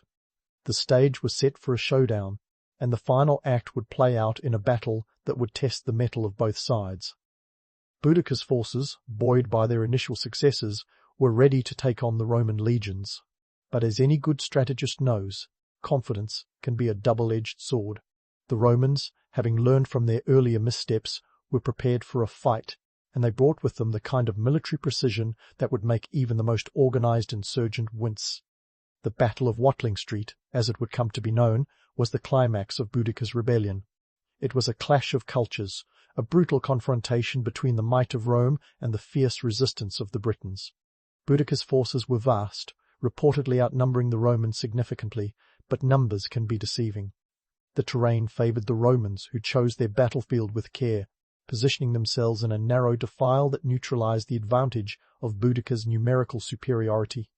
In the heat of battle, the Roman legions held their ground with the cold efficiency of a machine. Their disciplined ranks moved like clockwork, each soldier a cog in the war machine that had conquered half the known world. Boudica's forces, on the other hand, were a swirling mass of warriors, each fighting with the passion of someone who had nothing left to lose but everything to gain. The battle was fierce, a cacophony of clashing swords, war cries, and the roar of the wounded. But for all their bravery and determination, the Britons were up against an adversary that had spent centuries perfecting the art of war. The Romans, with their superior tactics and discipline, slowly turned the tide, their formations carving through the Briton ranks like a knife through butter. In the end, it was a catastrophic failure for Boudica's rebellion. The Roman legions emerged victorious, their discipline and strategy proving too much for the Britons. The cost in lives was staggering, with Roman historians claiming tens of thousands of Britons fell on that fateful day. Boudica, according to legend, either took her own life to avoid capture or died of illness, her fate as shrouded in mystery as her life was in myth. But while the Battle of Watling Street marked the end of Boudica's revolt, it wasn't the end of the story. The rebellion may have been crushed, but its impact reverberated long after the dust had settled. Rome had been forced to reconsider its approach to governing Britannia, realizing that the iron fist wasn't always the best tool for the job. The rebellion exposed the cracks in the imperial facade, showing that even the mightiest empires were vulnerable to the will of the oppressed. Boudica's legacy lived on, not just as a symbol of defiance, but as a reminder of the power of the people. Her story, a blend of myth and reality, continued to inspire generations, a testament to the enduring human spirit in the face of adversity. And while the Romans might have won the battle, Boudica won something far more lasting, a place in the annals of history as a warrior queen who dared to stand against an empire. But remember, dear listener, the saga doesn't end here. Stay tuned for the next part, where we'll delve into the aftermath of Boudica's rebellion and its lasting impact on both Britannia and Rome. As the dust settled on the battlefield at Watling Street, the Roman Empire took a collective sigh of relief, realizing they'd dodged a rebellion that threatened to unravel their grip on Britannia. But let's not pretend the Romans emerged unscathed, sipping celebratory wine in their villas. The aftermath of Boudica's revolt was more akin to a corporate audit after a financial scandal. Heads were rolling, fingers were pointing, and the word reform was whispered in the halls of power with the urgency of a fire drill. First off, let's talk about the damage control. The Romans, ever the consummate bureaucrats, knew they had to refasten their grip on Britannia, and fast. The province was too valuable to become a hotbed of dissent. It was like losing your wallet during a night out, full of cash, IDs, and a really inconvenient problem if someone else got their hands on it. So, the Romans did what they did best. They doubled down on military presence, increased their legions, and fortified their settlements. Governor Suetonius Paulinus, the man of the hour, was initially praised for his handling of the rebellion. But as the dust cleared, it became evident that his scorched-earth tactics might have won the battle, but had done little to win the peace. Enter the Roman rethink. The empire's top brass realized that the iron fist approach, while effective in the short term, was about as subtle as a bull in a china shop. They needed a strategy that involved less burning and more building. In essence, the Romans took a crash course in public relations, Roman style. They began to foster local leaders, reduce some taxes, imagine that, and even offered a bit of Roman citizenship as a dangling carrot. It was a classic case of, if you can't beat 'em, co-opt 'em. Now, what about Boudica herself? Here's where history takes a sharp turn into the land of myth and mystery. Tacitus, our go-to Roman historian with a flair for the dramatic, tells us that Boudica, upon realizing the game was up, took poison to avoid the indignity of capture. Another source, Cassius Dio, spins a different yarn, suggesting she succumbed to illness. Either way, her death is as enigmatic as her life was fiery. But here's the rub. While these accounts make for riveting tales around the ancient campfire, they lack the one thing every good historian craves: proof. No contemporary records detail her exact fate, and archaeological evidence is about as elusive as a unicorn at a horse show. This gap in the historical record has left the door wide open for speculation and storytelling. Boudica's death, much like her life, became a canvas on which the Romans and later generations painted their own narratives. And who can blame them? The idea of a warrior queen choosing death over dishonor has a certain tragic allure that Hollywood execs can only dream of. It's a tale as old as time, resonating with anyone who's ever faced insurmountable odds with nothing more than grit and guts. But let's not forget the practical side, the strategic value of a martyr. A dead Boudica, especially one who went out on her own terms, was less problematic for the Romans than a live one stirring up further rebellion. So, while the romantics among us might envision Boudica as the tragic heroine, the harsh reality is we simply don't know. Her end is shrouded in the mists of time, tantalizingly out of reach. But what we do know is that her rebellion forced the Romans to rethink their imperial strategy, an achievement that would have been unthinkable for a woman in her position. Now, let's zoom out a bit. The rebellion's impact on Roman policy in Britannia was profound. The Romans, ever the pragmatists, began integrating more locals into their administration. They understood that when you're outnumbered in a foreign land, it's wise to have a few friends on the inside. This wasn't out of benevolence, but necessity. An empire is only as strong as its provinces, and after the rebellion, Rome was keenly aware that Britannia was a province teetering on the edge of chaos. Economically, the rebellion was a wake-up call. The costs of quelling the revolt were astronomical, not just in terms of lost lives and military resources, but in cold, hard cash. The destruction of key settlements like Camulodunum and Londinium meant a substantial hit to Rome's revenue streams. Rebuilding these cities wasn't just a matter of pride, it was a fiscal necessity. Rome needed Britannia to be productive, not a smouldering ruin. Socially, Boudica's uprising had lit a fire under Roman policy towards women and tribal societies. While the Romans were no strangers to powerful women, Cleopatra, anyone? Boudica was a different breed. She wasn't a political ally or a seductive queen, she was the embodiment of resistance. Her defiance forced the Romans to confront their assumptions about gender and power, even if only to refine their methods of control. And here's a fun twist of fate. In the centuries that followed, as the Roman Empire itself began to crumble under the weight of its own ambition, Boudica's story gained new life. She became a symbol not just of rebellion, but of national identity, a rallying cry for the oppressed. In the medieval period, she was reimagined as a figure of British resistance against foreign invasion, a narrative that would echo through the ages. So, while Boudica's rebellion might have ended in defeat on the battlefield, her legacy was anything but. She became a symbol of defiance, a reminder that even the mightiest empires could be challenged by the will of those they sought to subjugate. Her story is a testament to the power of narrative, how history can be shaped not just by the victors, but by those who dared to stand against them. In the end, Boudica's rebellion was a catalyst for change, forcing the Romans to adapt and evolve. It highlighted the limits of brute force and the necessity of diplomacy, a lesson as relevant today as it was in the 1st century AD. Her legacy is a complex tapestry woven from threads of myth and reality, a story that continues to captivate and inspire. But remember, dear listener, this isn't the end of Boudica's tale.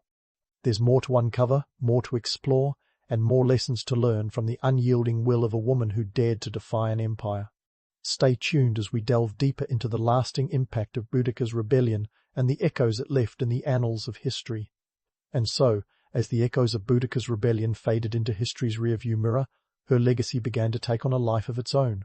Now, let's fast forward a couple of millennia to a time when Boudica's name no longer sent Roman governors scrambling for their swords, but instead became a symbol of something much larger. In modern culture, Boudica has been rebranded and repurposed, much like a vintage band t-shirt you find at the thrift store, nostalgic, stylish, and slightly rebellious. Boudica's image as a warrior queen has been used to rally movements of resistance and empowerment throughout the years. In the British psyche, she transformed from a thorn in Rome's side to a symbol of national identity and defiance. During the Victorian era, when the British Empire was flexing its own imperial muscles, Boudica was celebrated as a proto-British hero. Queen Victoria herself was often compared to Boudica, probably because there's nothing quite like associating yourself with a legendary warrior to pump up your imperial credentials. It's like the ultimate historical endorsement deal, minus the awkward photo ops. But as with any great legend, the truth about Boudica is as slippery as a bar of soap in a Roman bath. Her story has been romanticized, dramatized, and occasionally sanitized for audiences who prefer their history with a side of heroism rather than harsh reality. While her rebellion is often portrayed as a noble quest for freedom, the brutal realities of that time were far from cinematic. The sacking of Roman towns wasn't exactly a PG-rated affair. It involved bloodshed, destruction, and a level of chaos that would make even the most hardened action movie director wince. In literature and media, Boudica's story has been retold countless times. She's been the star of novels, plays, and even a few operas, because nothing says epic drama like a soprano belting out high notes as cities burn. Each retelling adds its own flavor, whether it's emphasizing her as a tragic heroine or a fierce leader who refused to back down. But let's not forget that these portrayals are often more about the storyteller's times than Boudica's own. In the 1970s, she was a feminist icon, a woman who stood up against male-dominated tyranny. In more recent years, she's been seen as an early champion of anti-colonial resistance. It's a testament to her story's adaptability that it can resonate with so many different movements. The romanticism surrounding Boudica's rebellion often glosses over the grim realities. The rebellion wasn't just a gallant stand against oppression. It was a desperate struggle for survival in a time when life was brutish and short. Think Game of Thrones without the dragons. The tribes of Britain weren't unified under some grand ideology. They were more like a coalition of the disgruntled, each with their own grudges against Rome. The sacking of Londinium and Camulodunum resulted in mass civilian casualties, a fact that sometimes gets lost amidst the tales of heroism. Boudica's revolt was as much about avenging personal wrongs as it was about liberating a people. And let's face it, painting her solely as a freedom fighter ignores the messy, blood-soaked complexity of rebellion. Economically, Boudica's uprising was a wake-up call that had the Roman bean counters sweating like they'd just run a marathon in full armor. The cost of rebuilding after the rebellion was astronomical. Londinium, for instance, took years to recover financially. The loss of trade and the destruction of infrastructure left a gaping hole in the provincial budget, and you can bet the Roman Senate wasn't thrilled about footing the bill. This economic wound was a reminder that the empire's reach could sometimes exceed its grasp. A lesson in fiscal humility, if ever there was one. So, what's the takeaway from Boudica's story for our modern sensibilities? Well, Her legacy is a potent blend of myth and historical reality, a tapestry woven from the threads of human resilience and the lust for freedom. She's become an emblem of resistance, a reminder that even in the darkest times, the spirit of defiance can shine through. But let's not idolize without critique. The romanticism of rebellion often overlooks the brutal consequences that come with challenging the status quo. Boudica's story is as much a cautionary tale as it is a heroic saga, illustrating the high stakes and heavy tolls of standing up to power. History, as they say, is written by the victors, but it's also rewritten by those who find inspiration in the past. Boudica's tale has been appropriated and adapted, each generation finding something new to admire or question. Her story endures not just because of what she did, but because of what she represents, a complex, flawed, yet undeniably compelling figure who dared to defy an empire. In the end, Boudica remains a symbol of the indomitable human spirit, a testament to the power of narrative to transcend time and inspire those who continue to seek justice in the face of overwhelming odds. As you drift off to sleep, dear listener, let Boudica be a reminder that history is never as simple as it seems. It's a swirling mix of fact, fiction, and everything in between, offering lessons for those willing to look beyond the surface. Whether you see her as a hero, a martyr, or something in between, Boudica's legacy is a tale of resistance that refuses to be forgotten. And in a world where the past and present often collide, her story remains as relevant today as it was over 2,000 years ago. You're a young Frankish scholar in the 9th century, standing at the edge of a world where education is both a privilege and a medieval mystery tour. Forget about the modern classroom with its fancy projectors and ergonomic chairs. Your educational journey begins in a drafty monastery where the air smells like old parchment and the sound of quills scratching against vellum is your daily soundtrack. Welcome to the Carolingian Renaissance, a time when Charlemagne, the big boss of the Franks, decided that Europe needed a brain boost. He figured that if they were to have a shot at outsmarting their enemies, they better start with some good old-fashioned book learning. So, here you are, a small cog in his grand scheme of enlightenment. Let's talk about your first intellectual challenge, learning Latin. You thought your modern language classes were tough? Try wrapping your young mind around a dead language when the only Google Translate you have is a grumpy monk with a hangover. Latin is the language of the church, the state, and every dusty tome you'll be cracking open. But don't worry, you've got this. Your teacher, who probably has a name like Brother Adalbert, will be drilling you on conjugations until you're reciting them in your sleep. And speaking of sleep, you'll be missing plenty of it. Practical learning is all about repetition. You'll be chanting Latin phrases until they're etched into your memory like the grooves in your wooden desk. But let's not romanticize this too much. The reality of your education involves a lot of rote memorization, and more than a few whacks with a ruler if you mess up. It's not Hogwarts, it's more like survival of the fittest with textbooks. Now, let's address the elephant in the room, or rather, the expensive piece of parchment. In the 9th century, parchment is the medieval equivalent of a MacBook Pro rare and pricey. A single sheet can cost as much as a small farm animal. So, when you write, you don't just scribble, you write like your life depends on it. Because in a way, it does. Mistakes aren't just frowned upon, they're a waste of precious resources. Recycling is not just a modern concept here. Every scrap is reused until it's beyond recognition. You might be imagining monastic schools as serene places of quiet reflection, but let's burst that bubble. These schools are as gritty as they come. The walls might be lined with books, but they're also cold and damp, and the food is, let's just say it's nothing to Instagram about. The monks have a fondness for gruel, which is basically medieval oatmeal without the sugar. The Carolingian Renaissance isn't just about book learning, though. It's a cultural reboot. Charlemagne's court at Aachen is buzzing with scholars from all over Europe, and the intellectual vibes are infectious. You're part of a movement that's reviving classical knowledge and blending it with the burgeoning Christian tradition. It's an exciting time to be a scholar, even if your daily life involves more drudgery than discovery. However, the romanticized image of these monastic schools as bastions of enlightenment glosses over the harsh realities. Education is a privilege for a select few. If you're here, you're likely of noble birth or have some wealthy patron footing the bill. The rest of the population? They're too busy farming or fighting to worry about Cicero's speeches. Your education is a ticket to a brighter future, or at least a more literate one. You might end up advising kings, penning treaties, or even chronicling history. But for now, you're just trying to survive Latin drills and avoid Brother Adalbert's wrath. The Carolingian Renaissance is a beacon of learning, but like any Renaissance, it's built on the backs of those who push through the grind. So, grab your quill and get writing. History isn't going to record itself. But before you dive too deep into the ink-stained trenches of medieval academia, let's pause to take stock of your surroundings. The monastery, your home and intellectual playground, is less Hogwarts and more a medieval startup hub with all the economic intricacies that come with it. You see, running a monastery is a bit like managing a small kingdom, complete with its own economy, politics, and social hierarchy. And you, dear scholar, are smack in the middle of it. First off, let's talk about the economics of monastic life.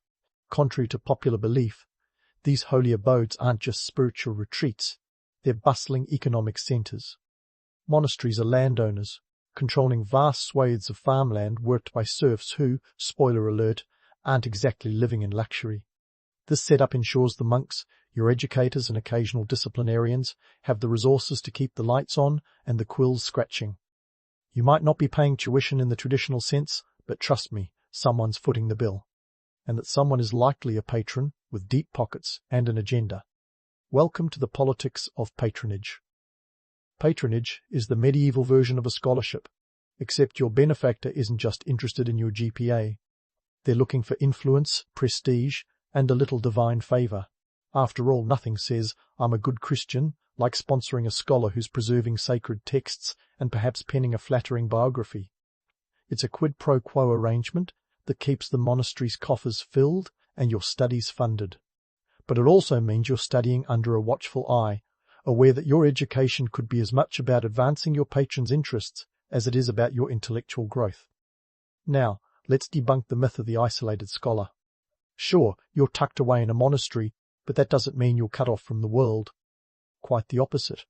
The church, with its sprawling network of abbeys and bishoprics, is like the medieval internet, connecting scholars across Europe. Letters fly back and forth, loaded with discussions on theology, philosophy, and even science. These epistolary exchanges are the blog posts of the day, and they're creating a web of intellectual discourse that spans continents. Your day-to-day life is a balancing act between these grand pursuits and the nitty-gritty of manuscript preservation. You've heard the phrase, knowledge is power, but in your world, knowledge is also fragile, literally. Manuscripts are painstakingly copied by hand, and it's your job to ensure these texts survive the test of time and the occasional spilled ink.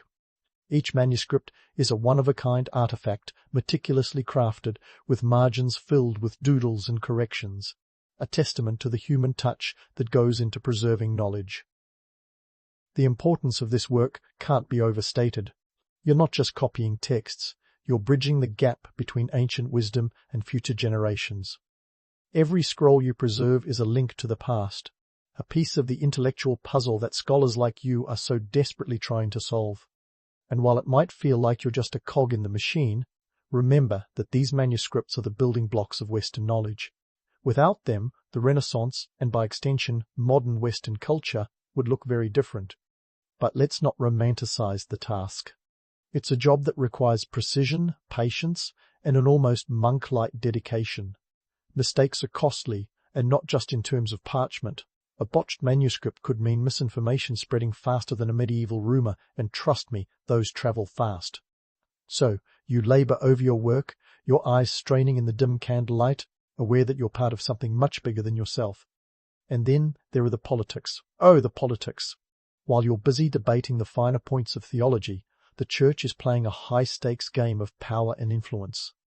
Bishops and abbots are the ecclesiastical power players, manoeuvring for control over lands and souls. Your studies are, in many ways, a reflection of these larger battles. The texts you produce and preserve aren't just academic exercises, they're tools in the church's arsenal, used to assert dominance, settle disputes, and shape the spiritual landscape of Europe. So, as you sit there, quill in hand, know that you're part of an intellectual network that's anything but isolated. You're a node in a sprawling web of scholarly exchange, a participant in the grand dance of medieval politics, and a guardian of knowledge that will one day spark the flames of the Renaissance. History isn't going to record itself, but with your help, it just might survive long enough to be rediscovered. And as you ponder your place in this grand tapestry, remember that the life of a scholar is one of constant tension between the romantic ideal and the harsh reality. You're not just preserving history, you're making it, one manuscript at a time. So keep writing, keep learning, and above all, keep questioning. The truth is out there, buried beneath layers of parchment and politics, waiting for someone like you to uncover it. As you sharpen your quill and ready yourself for another day of scholarship, let's dive into what really gets the intellectual juices flowing in the 9th century, the translation and commentary on classical texts. Forget the image of a lone genius scribbling away in isolation. This is a team sport. You and your fellow monks are like the original Avengers, but instead of superpowers, you wield Latin, Greek, and maybe a smattering of Hebrew. Your mission? To translate the wisdom of the ancients for the medieval world, one painstakingly crafted manuscript at a time. The world you live in is a patchwork quilt of languages, and Latin is the thread that holds it all together. It's not just the language of the church, it's the lingua franca of the educated elite, and mastering it is your ticket to the intellectual big leagues. But it's not just Latin that gets the scholarly treatment. Greek texts, though rarer than a monastery with central heating, are the gold standard. If you've got a knack for Greek, you're the medieval equivalent of a Silicon Valley unicorn, coveted and maybe even a little envied. The task at hand is nothing short of monumental. You're not just translating words, you're bridging entire cultures. Take Aristotle, for example. His works on logic and philosophy are like the holy grail of ancient wisdom, but they're written in Greek, and your average Frankish monk is about as likely to read Greek as he is to start a punk band. Enter the scholars of the day who undertake the Herculean task of translating these works into Latin, making them accessible to the broader intellectual community. But let's not get too misty-eyed about this whole process. It's not all high-minded idealism. There's a practical side to it too.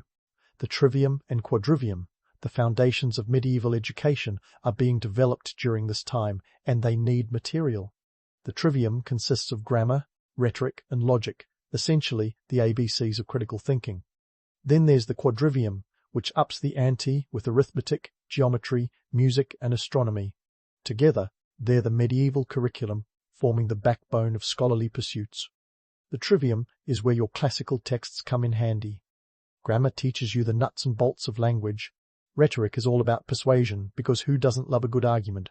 And logic, well, logic is the secret sauce that holds it all together. It's like the order now, and get a second set freeze of the intellectual world. But, of course, there's a catch. These subjects aren't just academic exercises, they're the keys to power. Master them, and you're not just more learned, you're more valuable, more influential. And speaking of value, let's not forget the cold, hard economics of knowledge dissemination. In an age where each manuscript is hand-copied, the spread of knowledge moves at the speed of horse-drawn carts, not fiber optics. A single book can take months, even years, to reproduce. The cost? Let's just say it's like commissioning a custom yacht, but less seaworthy. The result is a world where books are treasures, sometimes literally chained to library shelves to prevent theft. Imagine a Kindle with a ball and chain, and you get the idea. But despite these challenges, knowledge is spreading. Monasteries are the hubs of this intellectual network, but they're not the only players. Schools connected to cathedrals and even some early universities are popping up, forming a loose but growing web of scholarly pursuit. Letters and manuscripts crisscross Europe, carried by an army of messengers whose medieval equivalents of email servers are their trusty steeds and weather-beaten cloaks. Let's debunk another myth while we're at it, the isolated scholar. Sure, the romantic image of a solitary monk, head bent over a manuscript in the flickering candlelight, has its appeal. But the reality is much more collaborative. Scholars are in constant communication, debating, arguing, and sharing insights. It's more like a medieval think tank than a lone genius in a tower. The exchange of ideas is as lively and dynamic as a modern-day academic conference, minus the PowerPoint presentations and hotel bar tabs. The collaborative nature of this work cannot be overstated. Commentaries on texts are as important as the texts themselves. Scholars don't just translate, they interpret, they question, and they argue. These commentaries are like the footnotes of history, providing context, critique, and sometimes controversy.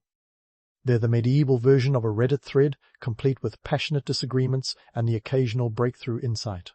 Now, let's talk about the challenges of disseminating all this knowledge. It's not just about getting the texts out there, it's about ensuring they're understood. And in a world where literacy is a rare skill, this is no small feat. Education is still the domain of the elite, and the average peasant is more likely to know how to wield a plough than a pen. But the seeds of change are being planted. The scholars of the Carolingian Renaissance are laying the groundwork for a more educated society, one manuscript at a time.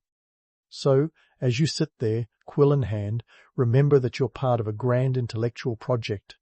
It's not just about preserving the past. It's about shaping the future. You're a link in a chain that stretches across centuries, connecting the wisdom of the ancients with the discoveries of the modern world. Your work is a testament to the power of collaboration, the resilience of knowledge, and the enduring human quest for understanding.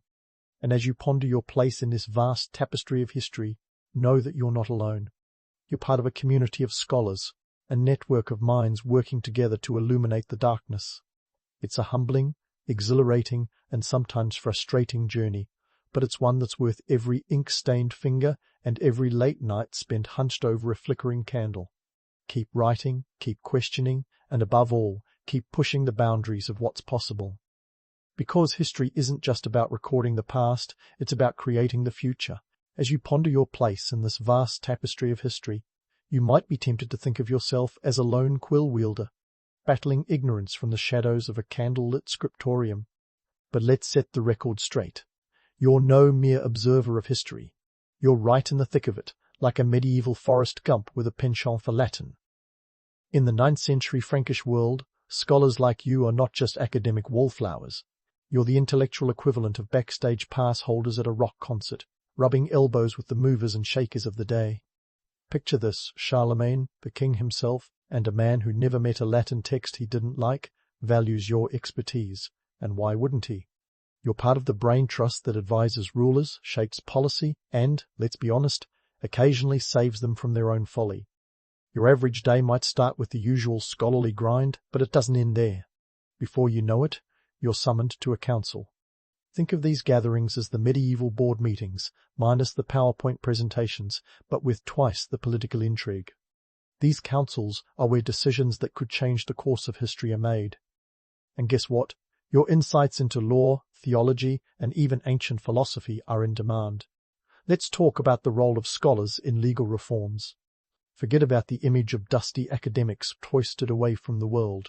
You're more like legal consultants, tasked with interpreting and revising laws that govern the land.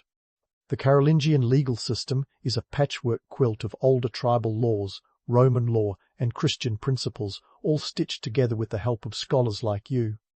It's a bit like trying to assemble a jigsaw puzzle with pieces from different boxes, and it's your job to make it all fit.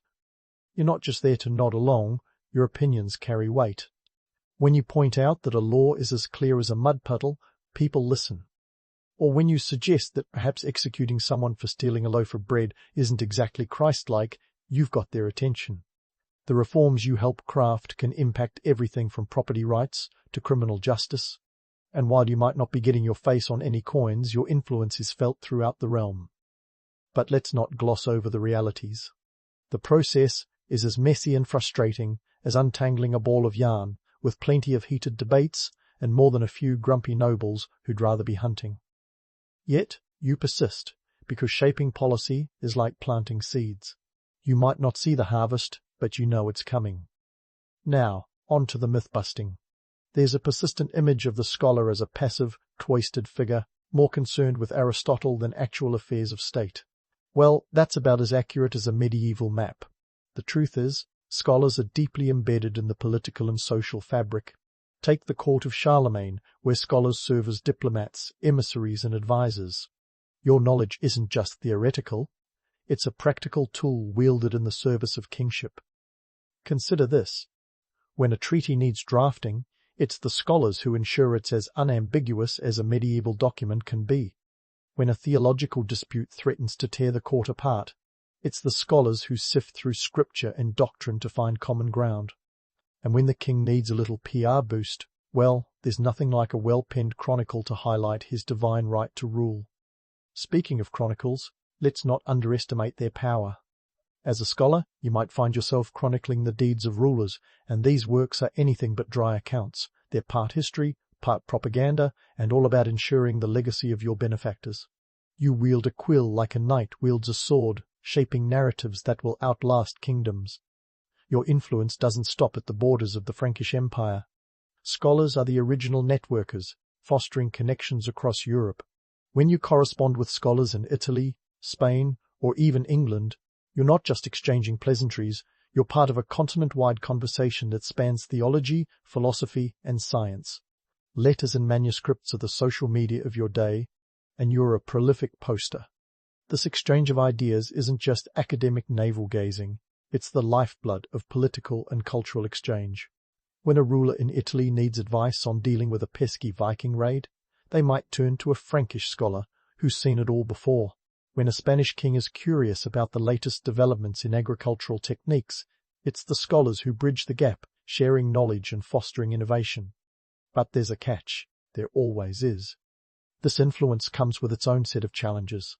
You're constantly walking a tightrope between intellectual integrity and political expediency.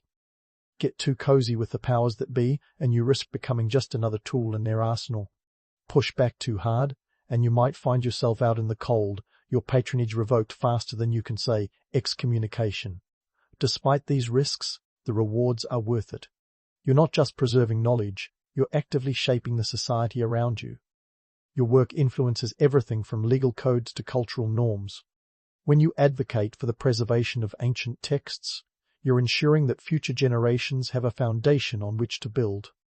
When you engage in debates on ethics and morality, you're helping to define the values of your time. So, while the romantic image of the isolated scholar has its appeal, the reality is far more dynamic. You're a key player in the grand game of medieval politics, a guardian of knowledge, and an architect of change. Your work doesn't just sit on a shelf gathering dust. It's alive, influencing decisions and shaping the world around you. As the day draws to a close and you finally set down your quill, remember that your role is anything but passive.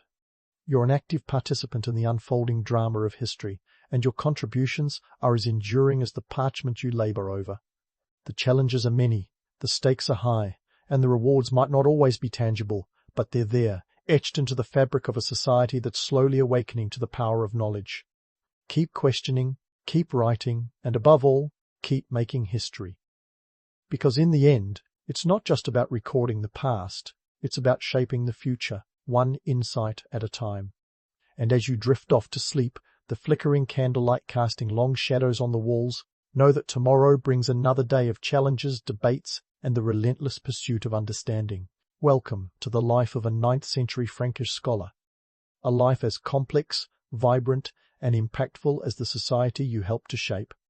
And so, as you lay your weary head to rest in that chilly monastic cell, let's dream of the future that you, in all your quill-wielding glory, are unwittingly constructing. Your world, with its drafty rooms and ink-stained fingers, is laying the groundwork for something much bigger than you might imagine. Fast forward a few centuries, and you'll see the fruits of your labor blossoming into the intellectual powerhouses known as universities. The 9th-century Frankish scholars are not merely footnotes in the grand narrative of history, they're the prelude to the explosion of knowledge that we now call the 12th-century Renaissance. The intellectual revival of that era owes a massive intellectual debt to the painstaking work of scholars like you, who preserved and expanded upon the wisdom of the ancients. It's as if you're handing off the intellectual baton across the centuries, setting the stage for a world where ideas would flow as freely as the Seine.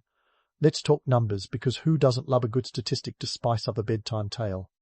By the 12th century, Europe is bustling with over 20 universities, including heavyweights like Bologna, Paris, and Oxford, each one a beacon of learning, attracting students from every corner of the continent. But here's the kicker. These institutions owe their existence to the foundation laid by the Carolingian Renaissance.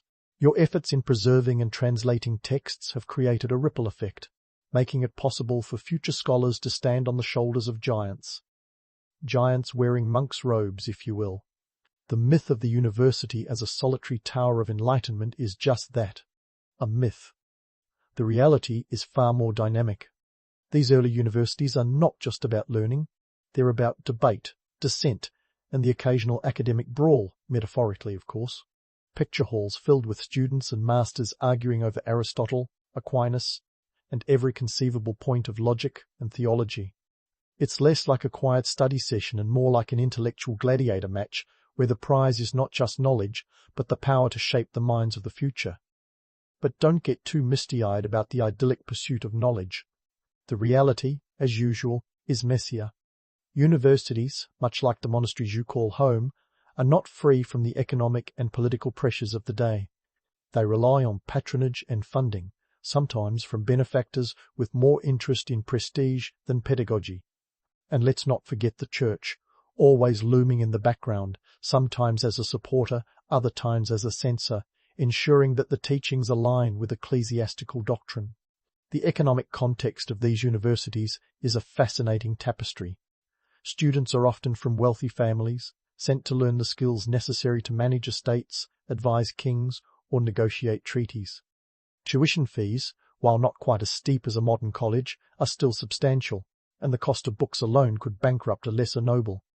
It's a world where knowledge is both a privilege and a commodity, bought and sold like any other luxury.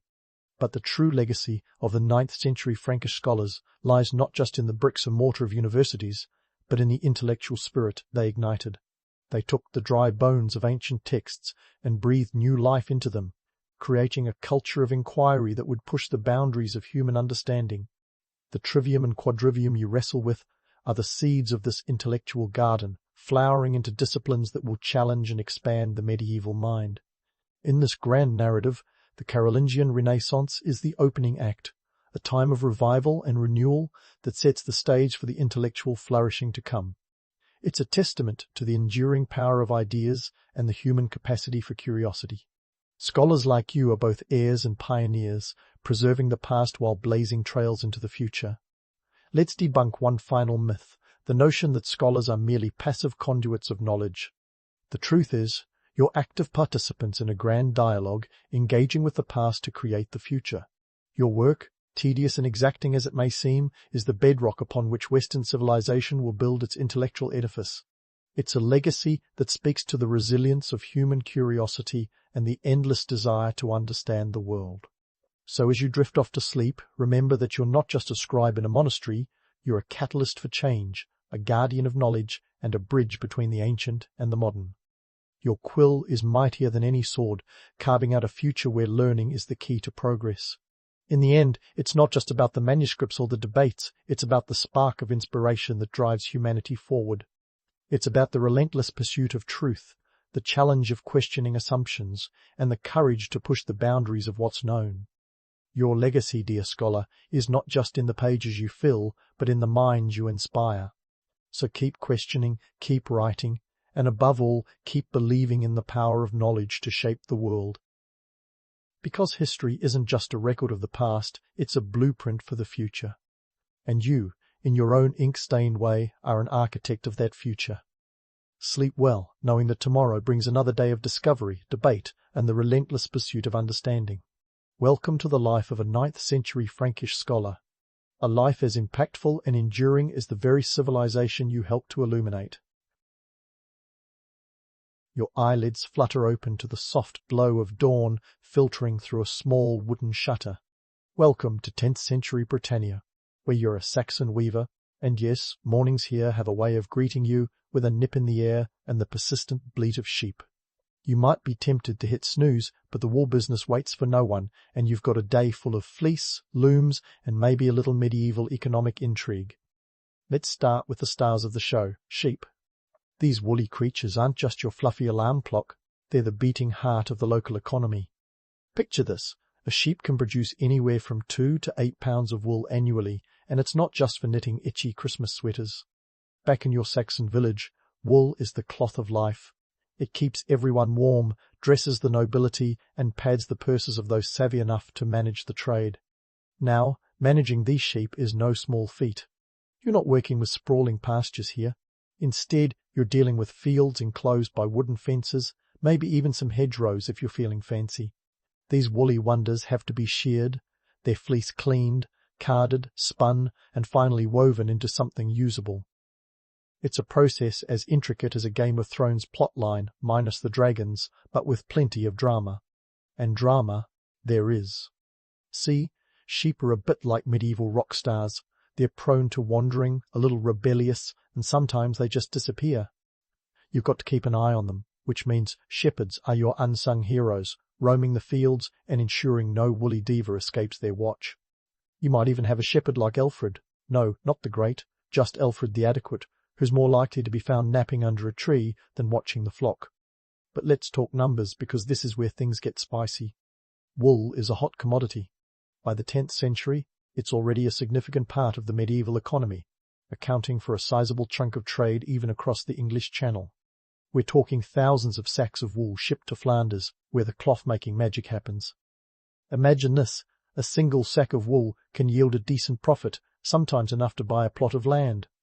That's not pocket change, that's serious cheddar, or in this case, serious mutton. And don't let the romanticized pastoral scenes fool you. The reality is gritty.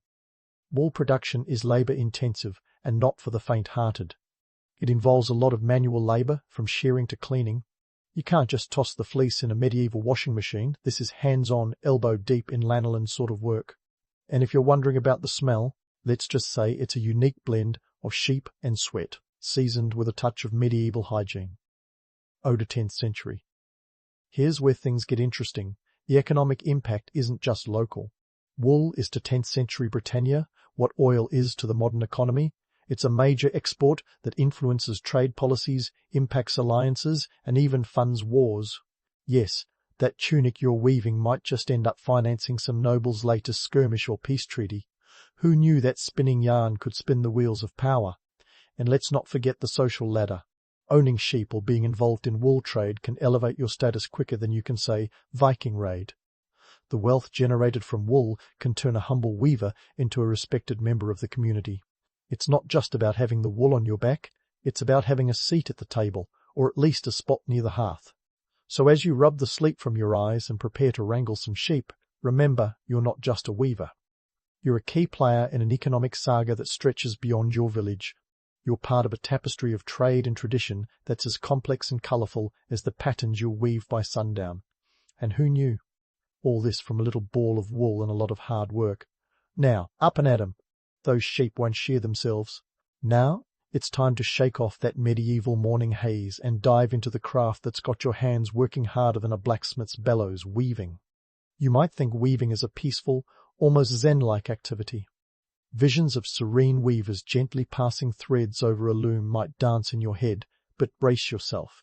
This is no quaint hobby. It's a full-body workout that'd make any modern CrossFit enthusiast break a sweat. First up, let's talk about your main partner in this textile tango, the warp-weighted loom. This towering contraption is the medieval weaver's best friend and worst enemy rolled into one. Standing tall like a wooden skyscraper, the loom is a beast that demands respect and a fair bit of muscle. It doesn't just sit there looking pretty. Nope, it requires you to stand, sometimes for hours, as you manipulate threads that are weighted down with heavy clay or stone weights. Each one can tip the scales at around 2 to 5 pounds. That's right, weaving isn't just a finger exercise, it's a serious upper body endeavour. Now, before you get too inspired by the idea of a medieval gym membership, let's unravel the mystery of the loom's mechanics. The warp-weighted loom is all about vertical integration. Literally, you've got threads hanging vertically, weighted to keep them taut. Your job is to weave the weft threads horizontally through the warp, a dance of coordination that's less Swan Lake and more whack-a-mole, as you dodge and dive to keep the pattern from going awry. If this sounds complicated, that's because it is. This isn't some medieval arts and crafts.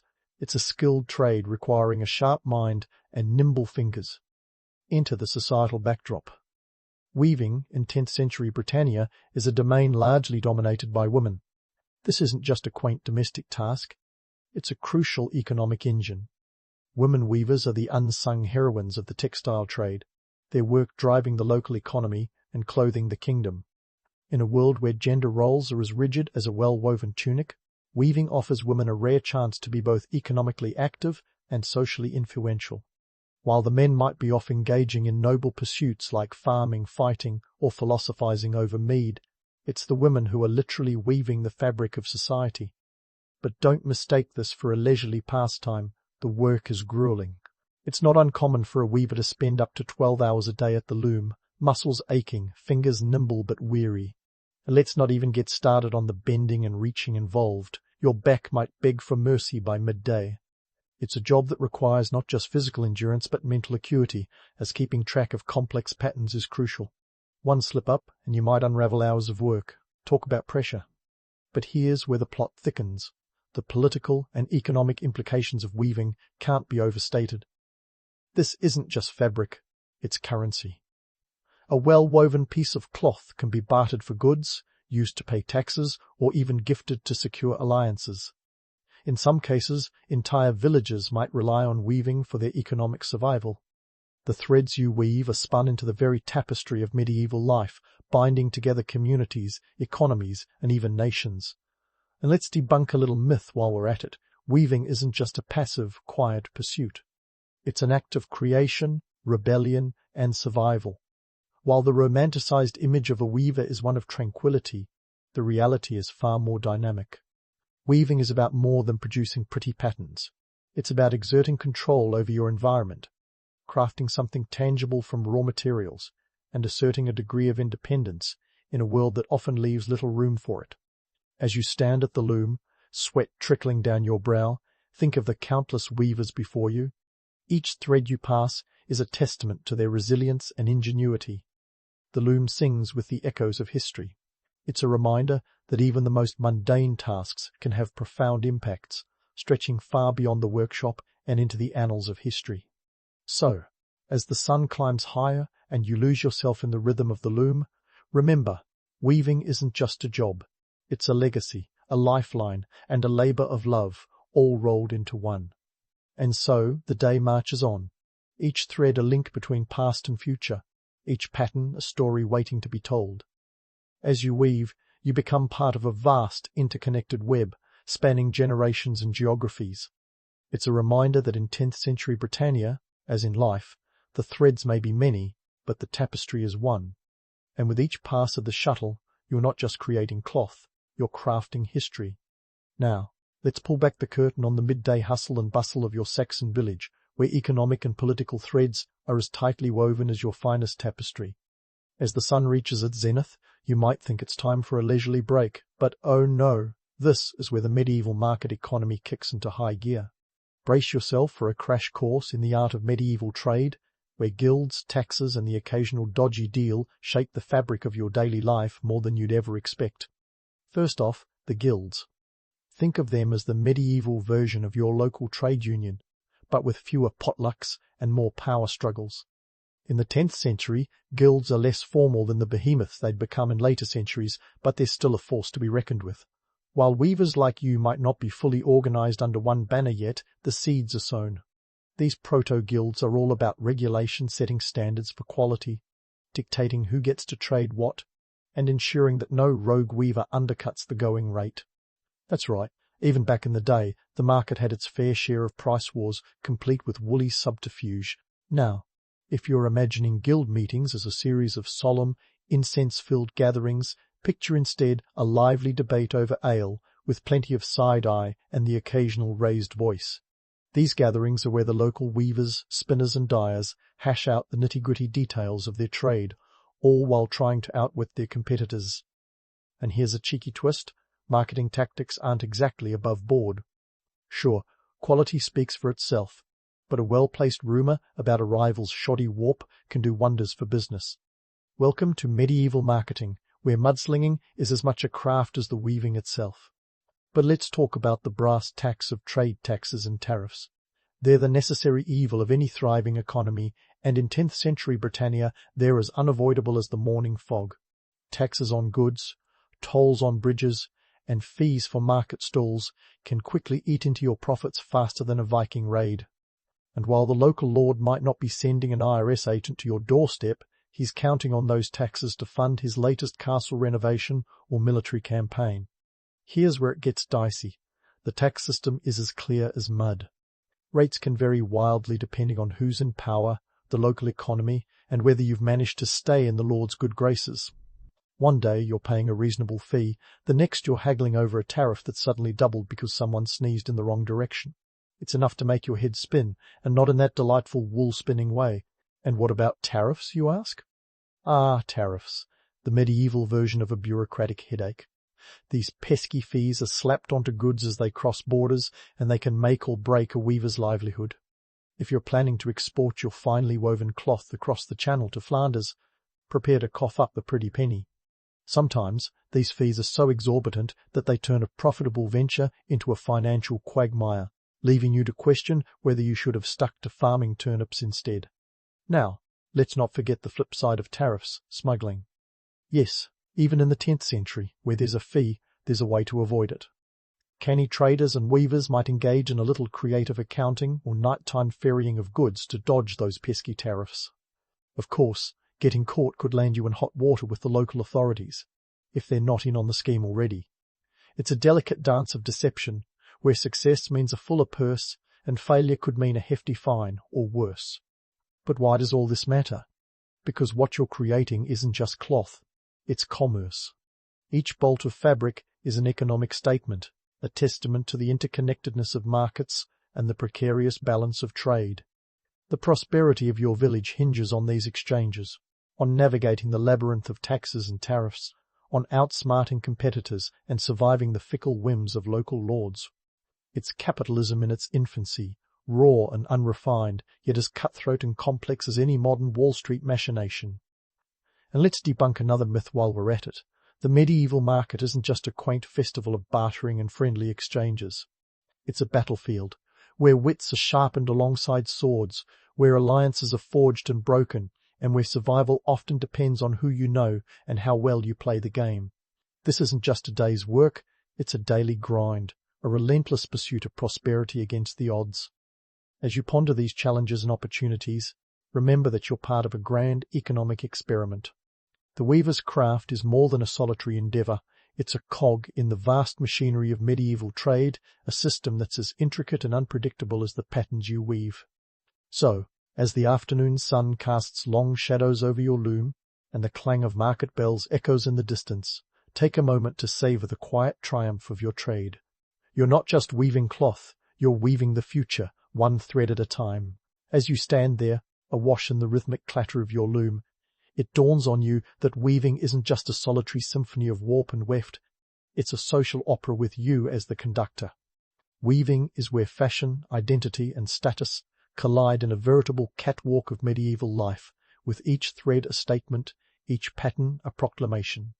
Welcome to Britannia's version of Fashion Week, where the stakes are high and the styles can speak louder than a town crier on market day. First, let's talk fashion. Forget the drab monochrome image of the medieval peasant wrapped in burlap and call it a day. Weaving is the heart of a vibrant textile tradition that would make even the boldest runway designer blush. In the 10th century, your Saxon loom isn't just for knocking out utilitarian tunics, it's a tool for crafting garments that reflect personal and communal identity. Patterns and colours aren't just about aesthetics, they're a medieval Instagram feed, broadcasting who you are and where you fit into the social tapestry. Let's dive into specifics. Dyes. Here's where the magic and the expense comes in. While natural earthy tones are the bread and butter of your average villager's wardrobe, brighter hues are the medieval equivalent of a Gucci handbag. Take the colour purple, for instance. In 10th century Britannia, it's not just a colour, it's a status symbol. Obtaining purple dye involves a laborious process of extracting it from sea snails, making it a luxury only the nobility or the church might flaunt. If you're spotted sporting a purple-dyed tunic, you're either very well connected or have some explaining to do. Then there's the linen versus wool debate. Wool is warm and durable, perfect for the chilly climes of Britannia, but linen light, airy, and a little more upscale is the fabric of choice for those wanting to show off in summer. It's like the medieval version of summer whites, and if you can afford linen, you're signalling wealth and taste that goes beyond the mere need for warmth. But hold up, let's challenge the notion of the humble weaver. Sure, the image of a solitary artisan toiling away in anonymity is romantic, but history doesn't always play by the storybook rules. In reality, the weaving trade is a web of power dynamics and economic clout, Weavers, particularly those who master the craft and manage to marry it with savvy business acumen, can wield significant influence. Think of them as the medieval middle class, quietly gaining financial and social capital while the landed gentry isn't looking. Consider the case of the so-called Weavers' Guild. While it's not the formalized entity it would become in later centuries, informal networks of weavers are already emerging, collaborating to protect their interests and set standards. This isn't just about craftsmanship, it's about power. By setting prices and ensuring quality, these early guilds can control a significant chunk of the local economy, making a weaver more like a medieval entrepreneur than a humble artisan. And let's not forget the role of weaving in social mobility. In a society where your birth often determines your fate, the weaving trade offers a rare ladder to climb. By producing high-quality textiles that catch the eye of nobility, or by trading them effectively, you could elevate your social status faster than you can, say, Norman conquest. Wealthy weavers might even find themselves rubbing elbows with the local elite, their looms, a literal stepping stone to influence. Now, about those power dynamics, you've got lords and ladies demanding the finest fabrics, with their wealth and status often tied to the textiles they wear. In this medieval Game of Thrones, clothes don't just make the man, they make the monarch. And while the nobles are strutting in their costly garments, the church is no slouch in the fashion department either. Ecclesiastical vestments, intricately woven and dyed, are symbols of divine authority, turning the clergy into walking billboards of spiritual power. But let's lift the veil on another myth, that the weaving community is one big, happy family. It's more like a competitive sibling rivalry, with weavers jostling for prestige and profit. There's a constant push and pull between innovation and tradition, with some weavers experimenting with new techniques and patterns to set themselves apart, while others cling to the tried and true methods that have sustained their families for generations. The stakes are high, and while the camaraderie is real, so is the competition. In this intricate social dance, woven textiles are more than fabric. They're a currency of influence, a testament to the wearer's place in the world. Each garment tells a story, not just of the weaver's skill, but of the wearer's aspirations. It's an age-old tale of ambition, creativity, and the audacity to rise above one's station, spun into the very fabric of society. So, as the afternoon sun begins its slow descent, casting long shadows across your loom, remember that every thread you weave is part of a larger narrative. It's a reminder that in this medieval tapestry of life, the humble weaver is anything but. You're an artisan, a strategist, and a storyteller, crafting not just cloth but the very threads of history. And as you prepare for another day in this vibrant, unpredictable world, take pride in the legacy you're weaving, one that's as dynamic and enduring as the patterns on your loom. As the final threads slip through your fingers and the loom's rhythmic clatter fades into the evening hush, it's time to weave together the larger tapestry of your world. In 10th century Britannia, weaving isn't just a craft, it's the lifeblood of an economy, a pillar of politics, and a mirror reflecting the culture of its time. Think of it as the medieval version of a smartphone app, indispensable, versatile, and always slightly glitchy. First, let's talk economics. Weaving might seem like a simple domestic task, but it's actually a cornerstone of the Saxon economy.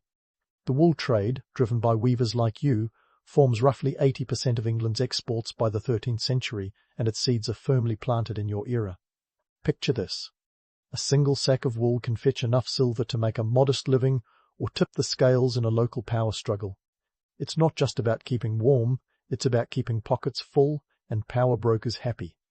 This isn't a quaint cottage industry, it's the medieval equivalent of Wall Street, with wool as its stock in trade.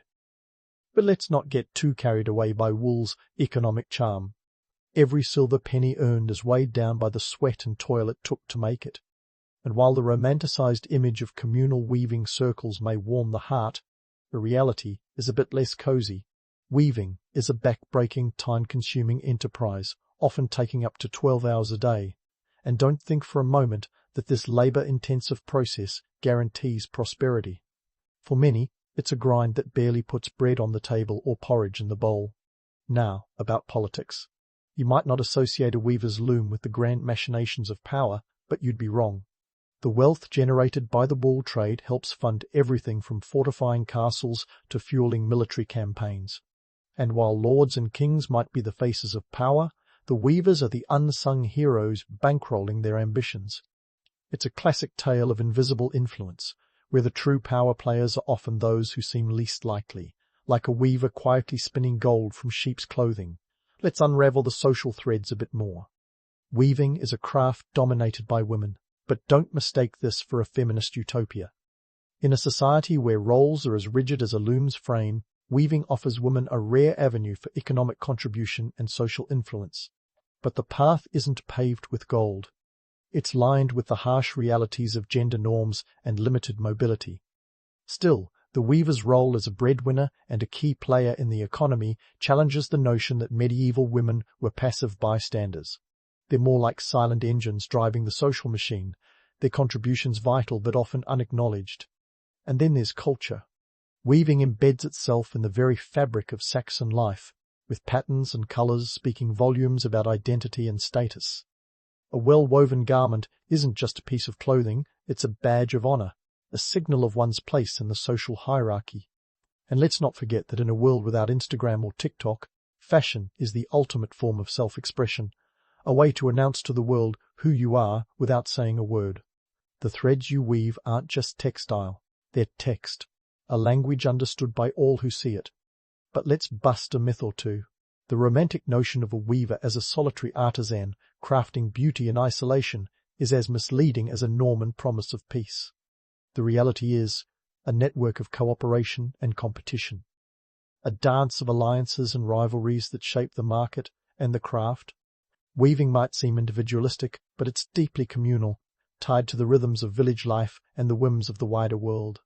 It's a high-stakes game of skill, strategy, and survival, where the loom isn't just a tool, it's a weapon in the battle for economic and social standing. As the day draws to a close, and the cool evening air settles over your village, take a moment to reflect on the legacy you're crafting. Each thread you wove today is part of a larger story, a testament to the resilience and resourcefulness that define your world. You're not just a weaver, you're a key player in a grand historical narrative, one that will continue to unfold long after the last thread is cut from your loom.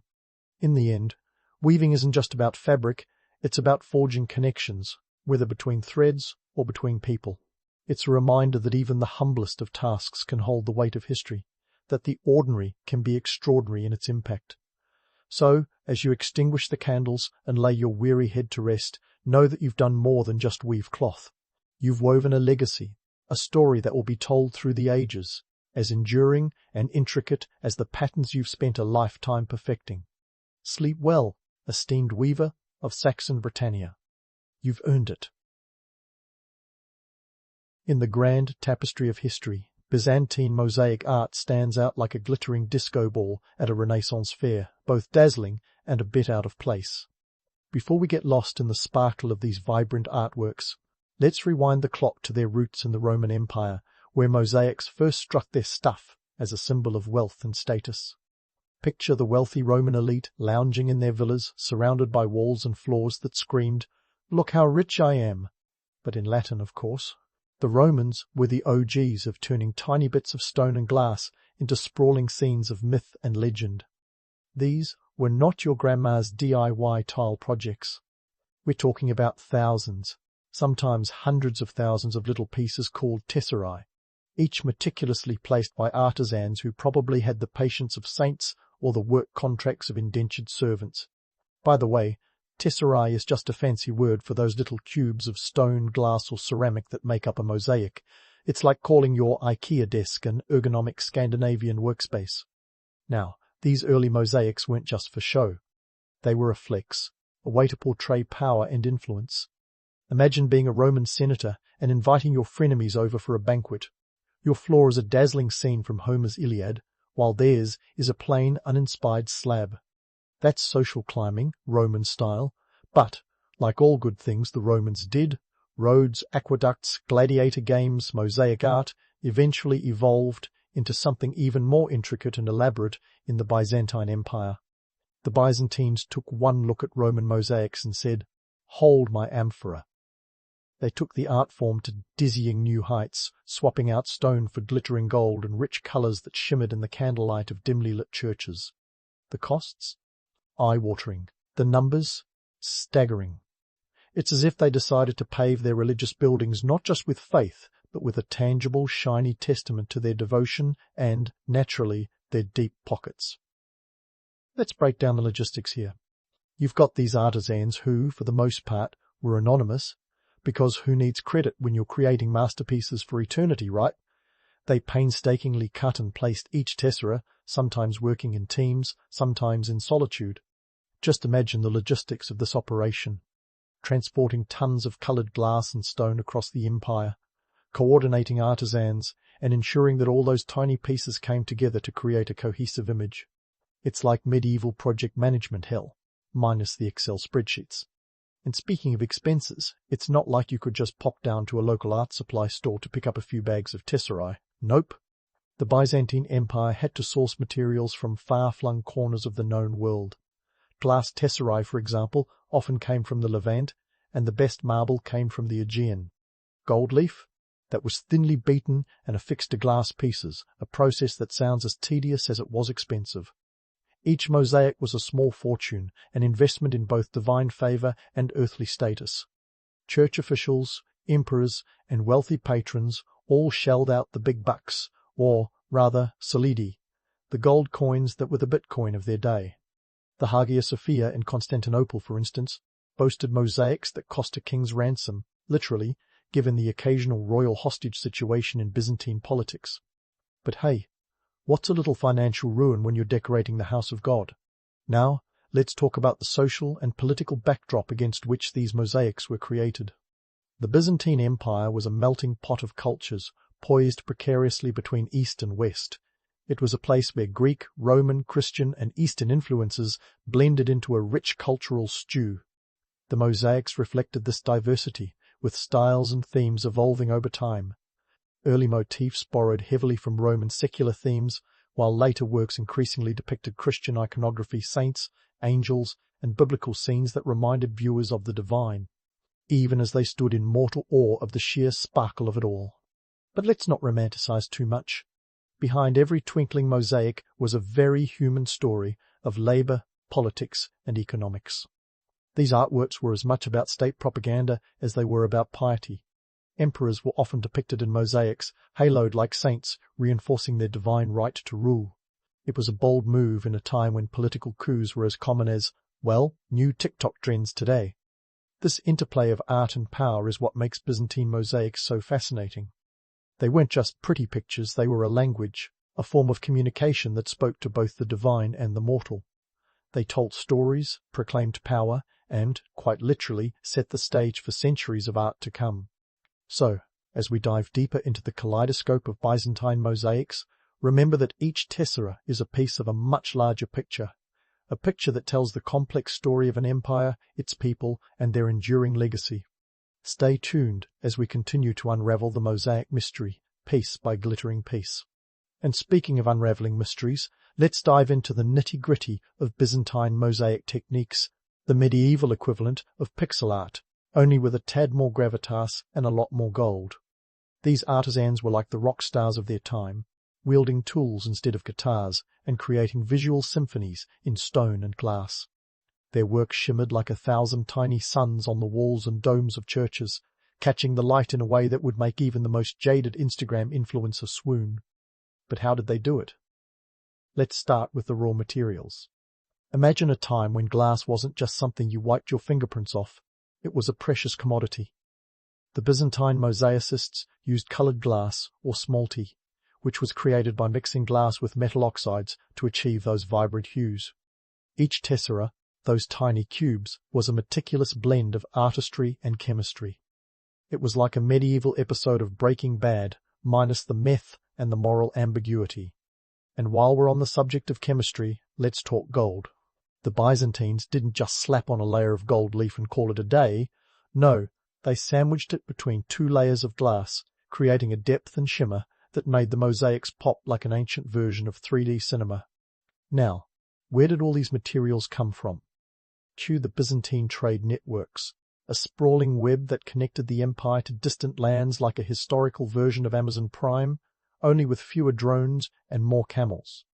Glass tesserae were often imported from places like Egypt and Syria, while the gold had to be meticulously mined and transported from regions as far away as the Sudan.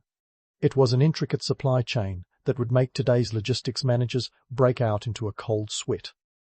The empire's reach was vast, and its influence was felt in every mosaic that adorned its sacred spaces. And let's not forget the economics. The so-called mosaic economy was a beast of its own, where the production and commissioning of mosaics was a serious business. We're talking about a market where glass and gold were the commodities of choice, and prices could fluctuate with the political and economic tides. These mosaics were not just art, they were investments, status symbols, and sometimes even political statements. Patrons who commissioned these artworks were not doing it out of the goodness of their hearts. They were securing their legacy both in the eyes of God and man. This brings us to the myth of the starving artist, a romantic notion that crumbles faster than a day-old pastry when faced with the reality of Byzantine mosaicists. Far from being impoverished geniuses toiling away in obscurity, many of these artisans were highly skilled professionals who commanded respect and decent compensation for their work. Sure, they weren't exactly rolling in solidi, but they were far from destitute. Working in teams, these artists often had apprentices and assistants, creating a kind of medieval art studio that churned out masterpieces for the empire's elite. The patrons, on the other hand, were a mixed bag. From emperors to wealthy merchants, the funding of these mosaics was often tied to political and religious agendas. Commissioning a mosaic was the medieval equivalent of buying a billboard on Times Square, except this one was meant to last centuries, not just until the next quarterly earnings report. These patrons weren't just looking for pretty pictures, they wanted to convey power, piety, and prestige. It was all about legacy, ensuring that their contributions to the empire, or at least their own self-importance, would be remembered long after they shuffled off this mortal coil. So, let's take a moment to appreciate the sheer audacity of Byzantine mosaics. They were more than just decorative art, they were a high-stakes game of politics, economics, and artistry. Each shimmering piece was a testament to the empire's wealth and reach, the skill of its artisans, and the ambition of its patrons. As we continue to explore the world of Byzantine mosaics, keep in mind that behind every glittering surface lies a story of human endeavour, ambition, and yes, a bit of medieval bling. Stay with us as we delve deeper into this fascinating world, where each tessera tells a tale of its own. But let's not get too carried away by the glitz and glamour of Byzantine mosaics without acknowledging the gritty underbelly of their creation, the political power play masquerading as divine inspiration. Picture this. Emperors swanning around, commissioning mosaics that were as much about cementing their earthly rule as they were about celebrating celestial realms. These weren't just art pieces. They were grand declarations of authority, kind of like your modern-day political campaign ad, but with more gold leaf and fewer questionable slogans. Take the iconic Hagia Sophia, for instance. This architectural marvel wasn't just a place of worship. It was the Byzantine Empire's version of a PR blitz. And who was the mastermind behind this opulent symphony of stone and glass? None other than Emperor Justinian I, the man with a vision as grand as his ambition. Completed in 537 AD, the Hagia Sophia was a statement piece, a monumental mic drop that screamed, "I, Justinian, am the chosen one." And to ensure everyone got the memo, he had himself depicted in the mosaics, looking every bit the serene, haloed ruler. Because why not add a touch of divine legitimacy to your resume? Now, the cost of these mosaics? Astronomical. We're talking about a project so expensive that it could make a modern hedge fund manager break out in anxiety sweats. The Hagia Sophia's mosaics were said to have swallowed up more gold than Fort Knox on a bad day. But for Justinian and his successors, this was an investment in their legacy, a visual testament to their divine right to rule. It was like pinning a celestial endorsement on the empire's most prominent edifice.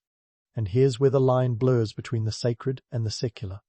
Sure, these mosaics adorned the walls of churches and cathedrals, but they also served as glorified political billboards. They were meticulously crafted sermons in stone, delivering dual messages of spiritual salvation and imperial dominance. Imagine standing in the dimly lit nave, your eyes drawn to the shimmering visage of an emperor, haloed like a saint. The message was clear. To question the emperor was to question the divine order itself. Talk about mixing church and state. This clever blend of religion and politics wasn't just a Byzantine quirk, though. It was a strategy as old as time, a testament to the enduring power of art as a tool of persuasion. By embedding religious motifs alongside imperial imagery, these mosaics reinforced the notion that the emperor was God's chosen ruler on earth. A handy bit of propaganda when you're trying to keep a sprawling empire in line. But let's not sugarcoat the reality. Behind the glittering facade of these mosaics lay the harsh truth of Byzantine politics, a world where intrigue and backstabbing were as common as Sunday services. Emperors came and went with alarming frequency, often meeting grisly ends at the hands of their rivals. Yet the mosaics endured, outlasting the rulers they depicted, a testament to the enduring power of art in the face of political upheaval. So, what about the artisans who created these masterpieces? Were they mere pawns in this Game of Thrones, or did they wield some influence of their own? It's easy to romanticize the idea of the artist as a free-spirited genius, but the reality was far more nuanced. These artisans were skilled craftsmen, certainly, but they were also part of a tightly regulated industry, subject to the whims of their patrons and the demands of the empire. Yet, even within these constraints, they managed to leave their mark. The mosaics of the Hagia Sophia, for example, aren't just cookie-cutter depictions of imperial grandeur. They're intricate tapestries of colour and light, each tessera carefully placed to create a sense of depth and movement. It's a testament to the skill and creativity of these artisans, who managed to infuse their work with a spark of individuality, even as they adhered to the strictures of their patrons. And here's the kicker. Despite their anonymity, these artisans wielded a quiet power of their own. Their work wasn't just a reflection of imperial ambition. It was also a subtle commentary on the human condition, a reminder that even the mightiest rulers are subject to the whims of fate. The mosaics of the Hagia Sophia, with their blend of religious and secular imagery, speak to the complexity of life in the Byzantine Empire, a world where faith and politics were inextricably intertwined. So, as we continue our journey through the world of Byzantine mosaics, let's remember to look beyond the glittering surface. Behind every shimmering tessera lies a story of power and politics, of artistry and ambition, of human triumph and folly. It's a story that's as relevant today as it was a millennium ago. A reminder that the past is ever present in our lives, shaping the world we live in. Stick with us as we unravel more of this intricate tapestry, one piece at a time. And so, with the Byzantine Empire's glimmering mosaics setting a high bar for art that was equal parts divine and imperial, let's journey beyond its borders. The influence of these dazzling creations managed to creep into the artistic DNA of neighbouring regions like a particularly persistent vine. While Eastern Europe and the Middle East were busy being dazzled by Byzantine bling, Western Europe was supposedly stumbling around in the so-called Dark Ages. But hold up a second, let's bust that myth wide open. You see, the term Dark Ages is the historical equivalent of a bad Yelp review, unfairly harsh and lacking context.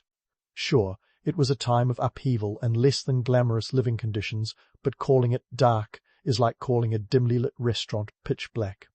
There was still plenty of cultural cross-pollination going on, and Byzantine art was a major player in that dance. The Byzantine influence was particularly noticeable in Italy, where the city of Ravenna became a sort of remote outpost of Byzantine style. The mosaics of San Vitale and Sant'Apollinare Nuovo are like the love children of Eastern and Western art, combining the best of both worlds. Completed in the 6th century, these masterpieces showcased the blend of Roman portraiture precision with the ethereal Byzantine flair. And they weren't just artistic statements, they were political ones as well, reinforcing the Byzantine influence in Italy long after the empire's troops had packed up and left. Fast forward a few centuries, and let's talk about the Renaissance, the artistic rebirth that supposedly emerged from the ashes of those dark ages. The Renaissance artists didn't just spring forth fully formed like some kind of art world Athena. Nope, they were standing on the shoulders of giants, and those giants had a distinct Eastern shimmer to them. Mosaics influenced frescoes, and the techniques of Byzantine art were subtly woven into the tapestry of Renaissance creativity. Take Florence, for example, where artists like Giotto and Cimabue drew inspiration from Byzantine techniques. Giotto's groundbreaking work at the Scrovegni Chapel in Padua is often hailed as the dawn of a new era. Yet, if you squint hard enough, you can see the Byzantine fingerprints in the use of gold leaf and the stylized figures. It's like a game of art history. Where's Waldo? Only instead of a bespectacled man in a striped shirt, you're looking for Byzantine echoes in the Renaissance tapestry. And let's not ignore the economic factors at play here. The trade routes that connected the Byzantine Empire to the West were arteries of cultural exchange, pumping new ideas and techniques into the heart of Europe. Venetian merchants, those savvy mariners of the Mediterranean, were among the key players. They didn't just trade silk and spices, they carried Byzantine art and architectural innovations back to their watery city.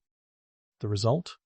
A cityscape that sparkles with Byzantine influence, from Sicilian influence, Mark's Basilica, to the glittering mosaics of the Doge's palace. Speaking of St. Mark's, it's worth noting that the Venetians weren't above a bit of cultural appropriation. The basilica itself is like a Byzantine art buffet, with its domes and mosaics directly inspired by Constantinople's artistic treasures. And let's be honest, the Venetians were probably those dinner guests who borrowed your favourite serving dish and never quite got around to returning it. Now, while we're on the topic of borrowing, let's talk about how historians have sometimes hilariously misjudged the Byzantine impact. For years, scholars painted the Byzantine influence as a one-way street, with the West as passive recipients.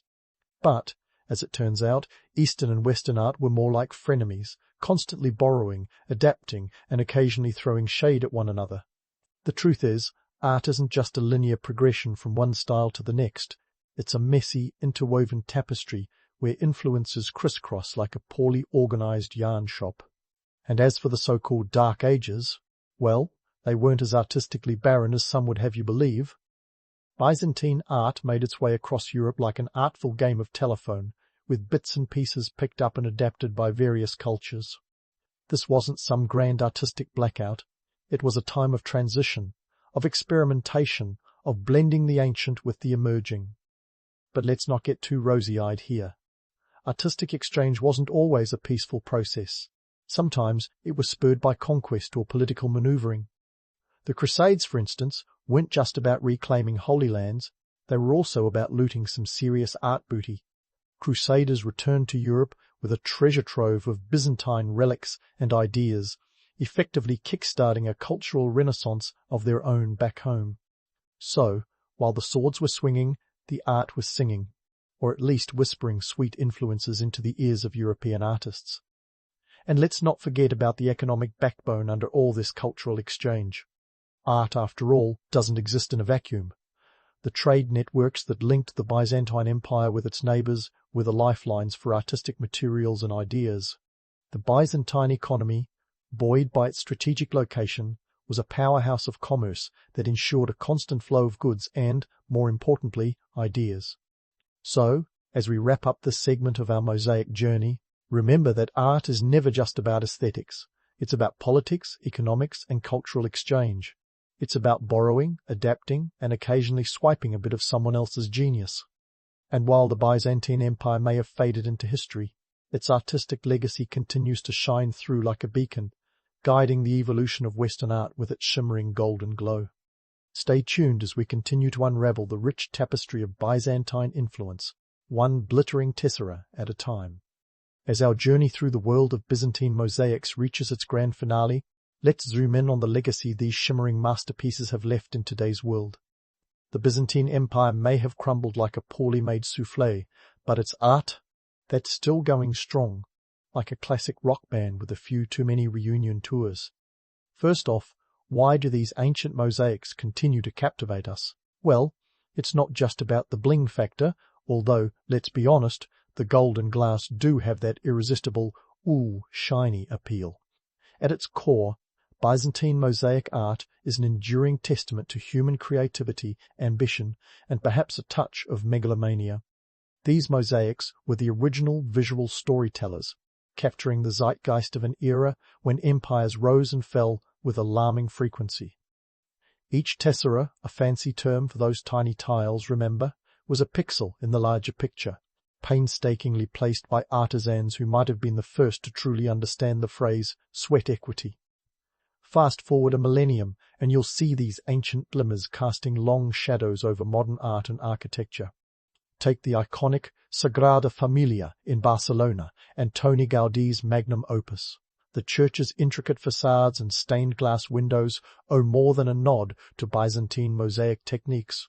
Gaudi, ever the fan of elaborate decoration, borrowed from the Byzantines' playbook of vibrant colours and intricate designs.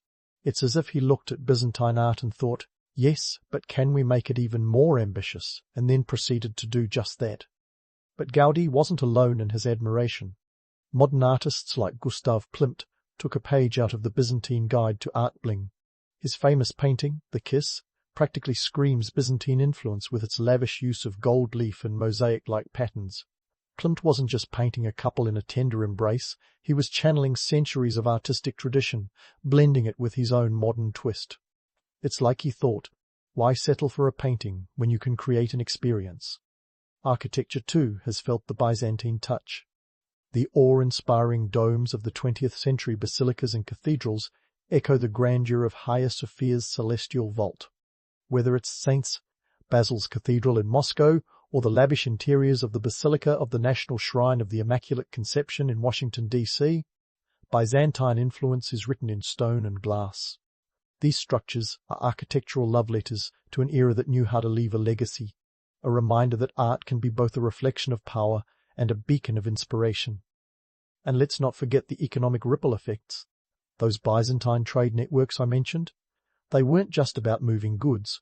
They were conduits for ideas, techniques and styles that have shaped artistic endeavours for centuries. Modern global trade might operate at the speed of fibre optics, but the Byzantines' camel caravan was the original express delivery, bringing exotic materials and artistic inspiration to far-flung corners of the known world. This exchange was a two-way street, where Byzantine art both influenced and absorbed elements from neighbouring cultures, creating a rich tapestry of aesthetic and practical innovation. Now, let's tackle some myths. The romantic notion of the starving artist? Forget it.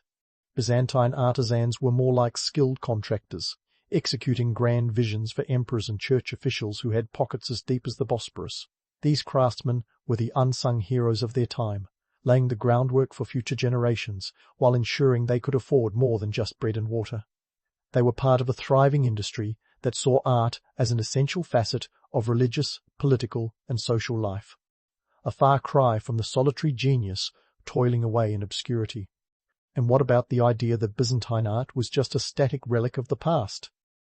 That's another tall tale that doesn't hold water. The reality is that these mosaics were dynamic, ever-evolving expressions of an empire constantly in flux. They adapted to changing political and religious landscapes, reflecting shifts in power and belief. The Byzantines were masters at using art as a form of subtle propaganda, embedding messages of divine right and imperial grandeur into their creations. It's the kind of strategic thinking that would make modern political campaigners take notes. So, as we wrap up this epic saga of Byzantine mosaics, remember this: these artworks are more than just pretty pictures from a bygone era. They're a testament to the enduring human drive to create, communicate, and commemorate. They remind us that art isn't just about aesthetics. It's a language that speaks across centuries, telling stories of power, faith, and ingenuity. In today's world, where the lines between art and commerce blur more than ever, Byzantine mosaics stand as a glittering beacon of what can be achieved when creativity and ambition collide. And there you have it.